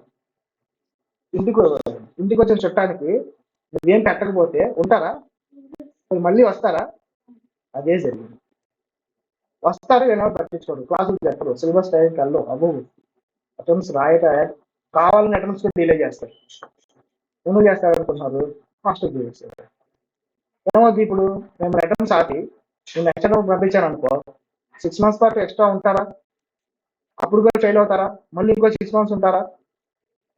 యాక్చువల్ రాయాల్సిన 1 year అటెంప్ట్ రాయకుండా 6 months పోస్ట్ పోన్ చేశాను అంటే నాకు హాస్టల్ ఫీజు వచ్చింది, రివిజన్ ఎగ్జామ్ ఫీజు వస్తుంది, మళ్ళీ క్లాస్ బ్యాచ్ ఫీజు వస్తుంది. ఇలా కూడా చేసేవాళ్ళు ఉన్నారంటే లాస్ట్ మేము అడ్మినిస్ట్రేషన్ చేసింది అదే పని. మేము వద్దన్నాం. Differences of mind set, differences of policies మధ్యలో జరిగాయి. ప్రవీణ్ సార్ ఒకే ఉంటే వాళ్ళు అప్పటికి మేము ఏమన్నా సరే మీ బిజినెస్ మీరు చేసుకోండి, స్టూడెంట్స్ తోటి వెళ్ళాలంటే మేము కామ్గా ఉందాం అంటే మేము చేంజ్ చేయగలుగుతాం, అంతే కదా. ఏం చేయలేము, మనం కామ్గా ఉంటే ఒక సజెషన్ ఇస్తాం, చేస్తాం. స్టూడెంట్స్కి మీరు జాగ్రత్తగా ఉండమని చెప్తాం, తెలిసిన వాళ్ళు, తెలియని వాళ్ళకి సరే. ఇప్పుడు ఇక్కడ తప్ప మన ఓన్ పాలసీస్ మనం చేసిన అప్పుడు ఏదైతే నాలెడ్జ్, ఏదైతే ఐడియాస్ ఇచ్చామో అవన్నీ ఇప్పుడు ఇంప్లిమెంటేషన్ ఫస్ట్ డే నుంచి చేసుకుంటూ వచ్చాం. మాకు సిఎంఎస్ కోవిడ్లో బ్యాచ్ నడిపాం, 15 members వచ్చారు కోవిడ్లో. ప్రవీణ్ సార్కి కోవిడ్ ఫుల్గా వచ్చింది, రూమ్లో సెటప్ పెట్టుకొని ఆన్లైన్ క్లాస్ ఇచ్చారు. సిలబస్ అవ్వాల్సిందే, క్లాస్ ఆఫ్టర్ రూమ్లోకి ఇవన్నీ తీసుకుంటే రూమ్లో పెట్టేసి క్లాసులు చెప్తాం. మెటీరియల్ అంత సీరియస్గా ఉన్నా సరే మెటీరియల్ ఎక్కడ నేను బ్లాక్ అండ్ వైట్ కూడా ఇచ్చేయచ్చు, ఎవరు అడుగుతున్నాను. ఏమంటారు మీరేమంటారు? బ్లాక్ అండ్ వైట్ ఇస్తారు ఏమన్నారు కదా, మహా అయితే ఒకసారి అడుగుతారు, 2 సార్లు అడుగుతారు, అమ్మ కుదరలేదు అన్నమాట. అయిపోయింది కదా, ఖర్చు తగ్గిపోయింది, నాకు ఇన్కమ్ తగ్గింది, నాకు ప్రాఫిట్ పెరిగింది. అక్కడ కూడా కాంప్రమైజ్ అవ్వగలుగుతారు. ప్రతిదీ ఫస్ట్ నుంచి ఏదైతే మేము ఇంప్లిమెంట్ పెట్టాలి అనుకున్నారో అవన్నీ పెట్టుకుంటూ వచ్చాం. ఫస్ట్ రోజే డిసైడ్ అయ్యాం, సిఎంఏ ఇంటర్ 6 months లో గ్రూప్ పాస్ చేయొచ్చు. అదే పాలసీ ఇప్పటికీ కంటిన్యూ అవుతుంది. లక్కీ థింగ్ ఏంటంటే ఆన్లైన్ ఎగ్జామ్స్ నుంచి ఆఫ్లైన్కి వచ్చిన ఫౌండేషన్, సిఎంఏ ఫౌండేషన్ మీకు రిజల్ట్స్ అనేది with in the registration date లోపలనే ఇస్తున్నాం. అది మీ అదృష్టం.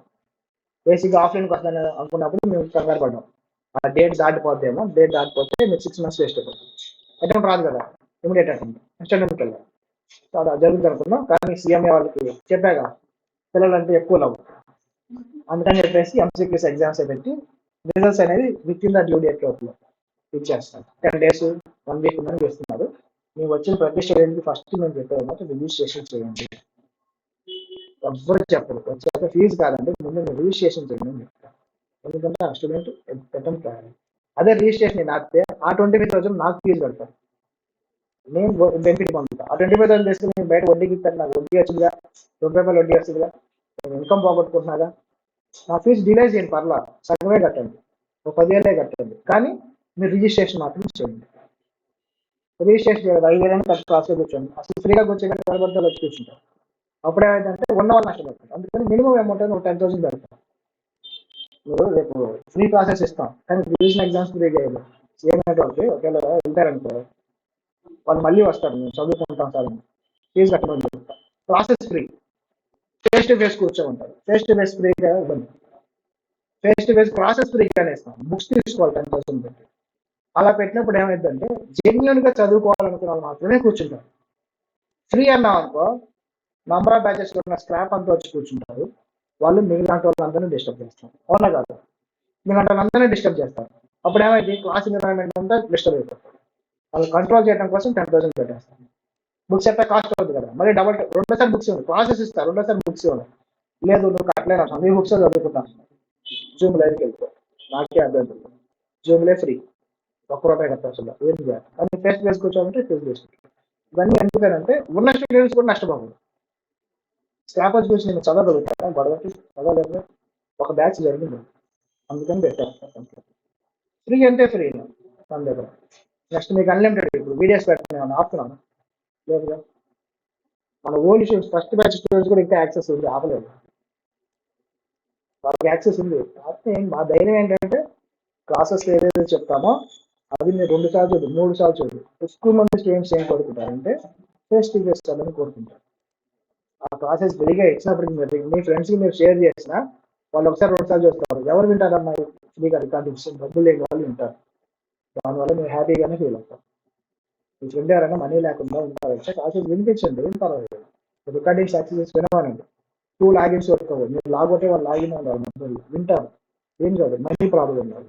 మనీ ప్రాబ్లం లేని వాళ్ళకి మీరు ఫ్రీగా ఇవ్వండి క్లాసెస్, వాళ్ళు వచ్చి జాయిన్ అవుతారు, కానీ ఫ్రీగా రెండులో నేను గట్టిగా చెప్తాను. ఇది ఫస్ట్ నుంచి మేము ఫాలో అవుతున్నాం. ఈ పాలసీస్ అన్ని వాళ్ళకి చెప్పాను, ఇలా ఉంటుందంటే నా థాట్ ప్రాసెస్ ఎలా ఉంటుంది చేస్తానంటే వెళ్ళా, అయ్యో ఫ్రీగా ఇస్తే అందరూ వినేస్తారు మన క్లాస్ అన్నారు.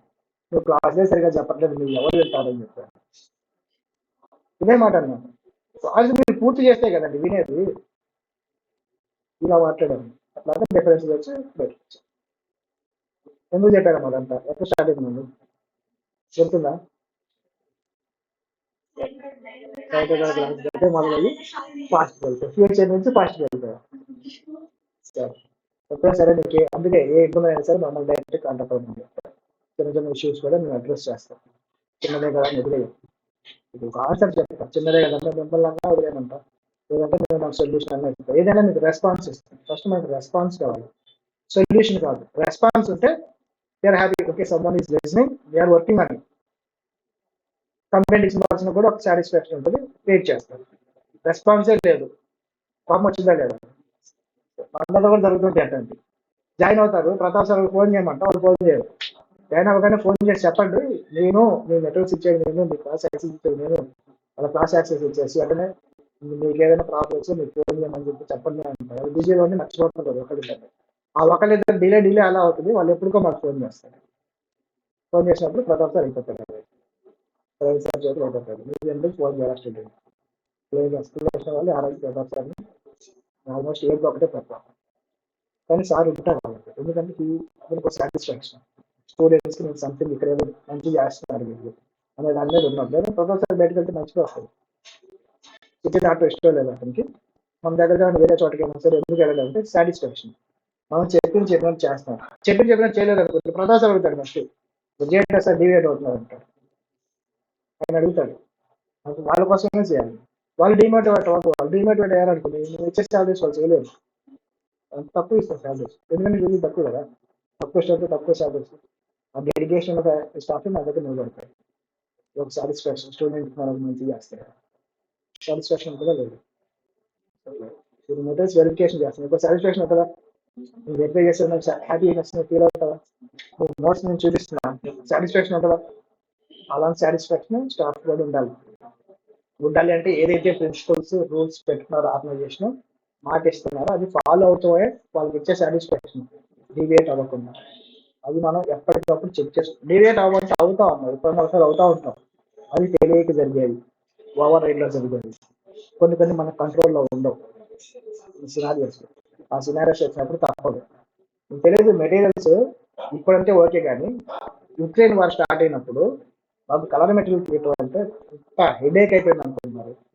మన ప్రింటర్ కి సంబంధించిన ఇంక్స్ ఏమో ఇంపోర్ట్ అవ్వాలి, యుక్రెయిన్ వార్ నుంచి రావాల్సిన ట్రాన్స్పోర్టేషన్ మొత్తం ఆగిపోయింది, ఇంపోర్ట్స్ ఎక్స్పోర్ట్స్ చాలా ఎఫెక్ట్ పడింది. అప్పుడు ప్రింటర్ ఉంది కానీ ఇంకులు రావట్లేదు. 4 కలర్స్ ఉంటాయి, ఆర్జీబీ కలర్స్ ఉంటాయి, మీకు ఎక్కువ కలర్స్ ఉన్నా ప్రింటర్లో పెట్టేది 4 కలర్స్, అవి మిక్స్ అయ్యి నెంబర్ ఆఫ్ కలర్స్ అనేవి జనరేట్ అవుతాయి. 4 కలర్స్లో ఒక కలర్ లేకపోయినా ప్రింటింగ్ జరగదు. అది పెద్ద తలకాయ నొప్పి. ఒక బ్యాచ్ నాకైతే నరకం కనపడింది. ట్విట్టర్లో కూడా పెట్టాను, నా ట్విట్టర్లోకి వెళ్ళి చెక్ చేయండి, మీరు లింక్స్ పంపించట్లేదు. ఒక రిపేర్ వచ్చింది. ఇంకొక ఇష్యూ, ఆ ప్రింటర్ ఏంటంటే ఒక చిన్న థ్రెడ్ ఉంటుంది లోపల, ఆ థ్రెడ్ తెగిపోయింది. మన వాళ్ళు ఏం చేశారంటే బ్యాక్ సైడ్ పేపర్ స్టక్ అయినప్పుడు ప్రింటర్ బ్యాక్ సైడ్ నుంచి తీయాలి, ఫ్రంట్ నుంచి లాగారు. లాగినప్పుడు ఆ రోల్ కోసం వైర్ ఉంటుంది వైట్ది, ఆ వైర్ తెగింది. అలా లాగకూడదని చెప్పి తర్వాత చెప్తారు. 3 months పట్టిందమ్మా ఆ వైర్ రావడానికి. ప్రింటింగ్ ఒక్కరు కూడా రాలా. అదే టైంలో ఉక్రెయిన్ వారు వాళ్ళు అంటే అదంతా 300 400 అది మన ఇండియాలో ఎక్కడ స్టాక్ లేదు.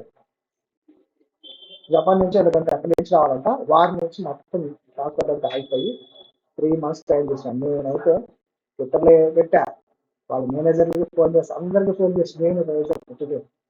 కానీ వాళ్ళకి బ్లాక్ అండ్ వైట్ ఇచ్చాము బ్యాచ్, మళ్ళీ కలర్ ప్రింట్ కూడా తీసి ఇచ్చాను. ఎందుకంటే మేము మాట ఇచ్చాం కలర్ ప్రింట్ ఇస్తాను, ఇచ్చాం, డబుల్ ఖర్చు పెట్టాం ఆ బ్యాచ్కి. ఎప్పుడైసరి మీకు ఒకటి ఇచ్చామనంటే జరుగుతుంది. బట్ ఒక్కోసారి డిలే అవుతుంది, కొన్ని ఎక్సెప్షన్ సినారియోస్ ఉంటాయి. సిలబస్ చేయడం నేను మెటీరియల్, మన దగ్గర పాలసీ ఏంటంటే ఏ ఫ్యాకల్టీ క్లాస్ చెప్తే ఆ ఫ్యాకల్టీ మెటీరియల్ చేయాలి. నేను కదా క్లాస్ చెప్తాను కాబట్టి నేను చేయాలి, అందుకని కొంచెం డిలే అవుతుంది, ఎక్కువ కాదు. మీకు మెటీరియల్స్ వస్తాయి, 2 modules వస్తాయి. మెటీరియల్ ఇచ్చామంటే ఏదో ఐసీ మెటీరియల్ కాపీ పేస్ట్ కూడా ఇవ్వచ్చు, అవునా కదా. కొంచెం డిఫరెంట్గా మీకు సింప్లిఫైడ్ ఉండాలి లాగా, అవునా కదా, దానికి కొంచెం టైం పడుతుంది. మెటీరియల్స్ కూడా మీకు వచ్చేస్తాయి. హైదరాబాద్ బ్రాంచ్కి వెళ్ళాలనుకున్నా మీరు నెక్స్ట్ బ్యాచ్కి వెళ్ళొచ్చు, నో ప్రాబ్లం.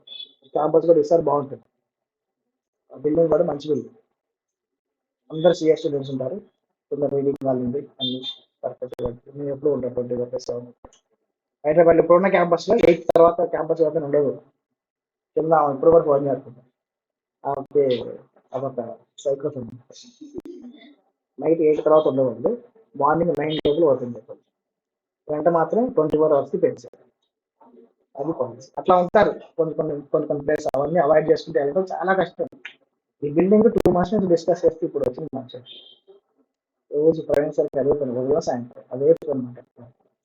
చాలా థింగ్స్ ఉంటాయి, ఎక్సెప్షనల్ థింగ్స్ డీల్ చేయడం చాలా కష్టం. అందులో ఒకటి మెటీరియల్, 2 ఫ్యాకల్టీ, 3 క్యాంపస్, ఇనిషియల్ డేస్లో క్యాంపస్, ఒక సెట్ ఏంటంటే పర్ఫెక్ట్గా. రేపు కన్వెన్షన్స్ కంప్లీట్ చేద్దాం, రేపు మనం రేపు కొంచెం ఫాస్ట్ వెళ్దాంలేమ్మా, ఫాస్ట్గా రాసుకుంటే చెప్తాం. ఓకే అమ్మా, టుడే సైన్ అప్, బాయ్.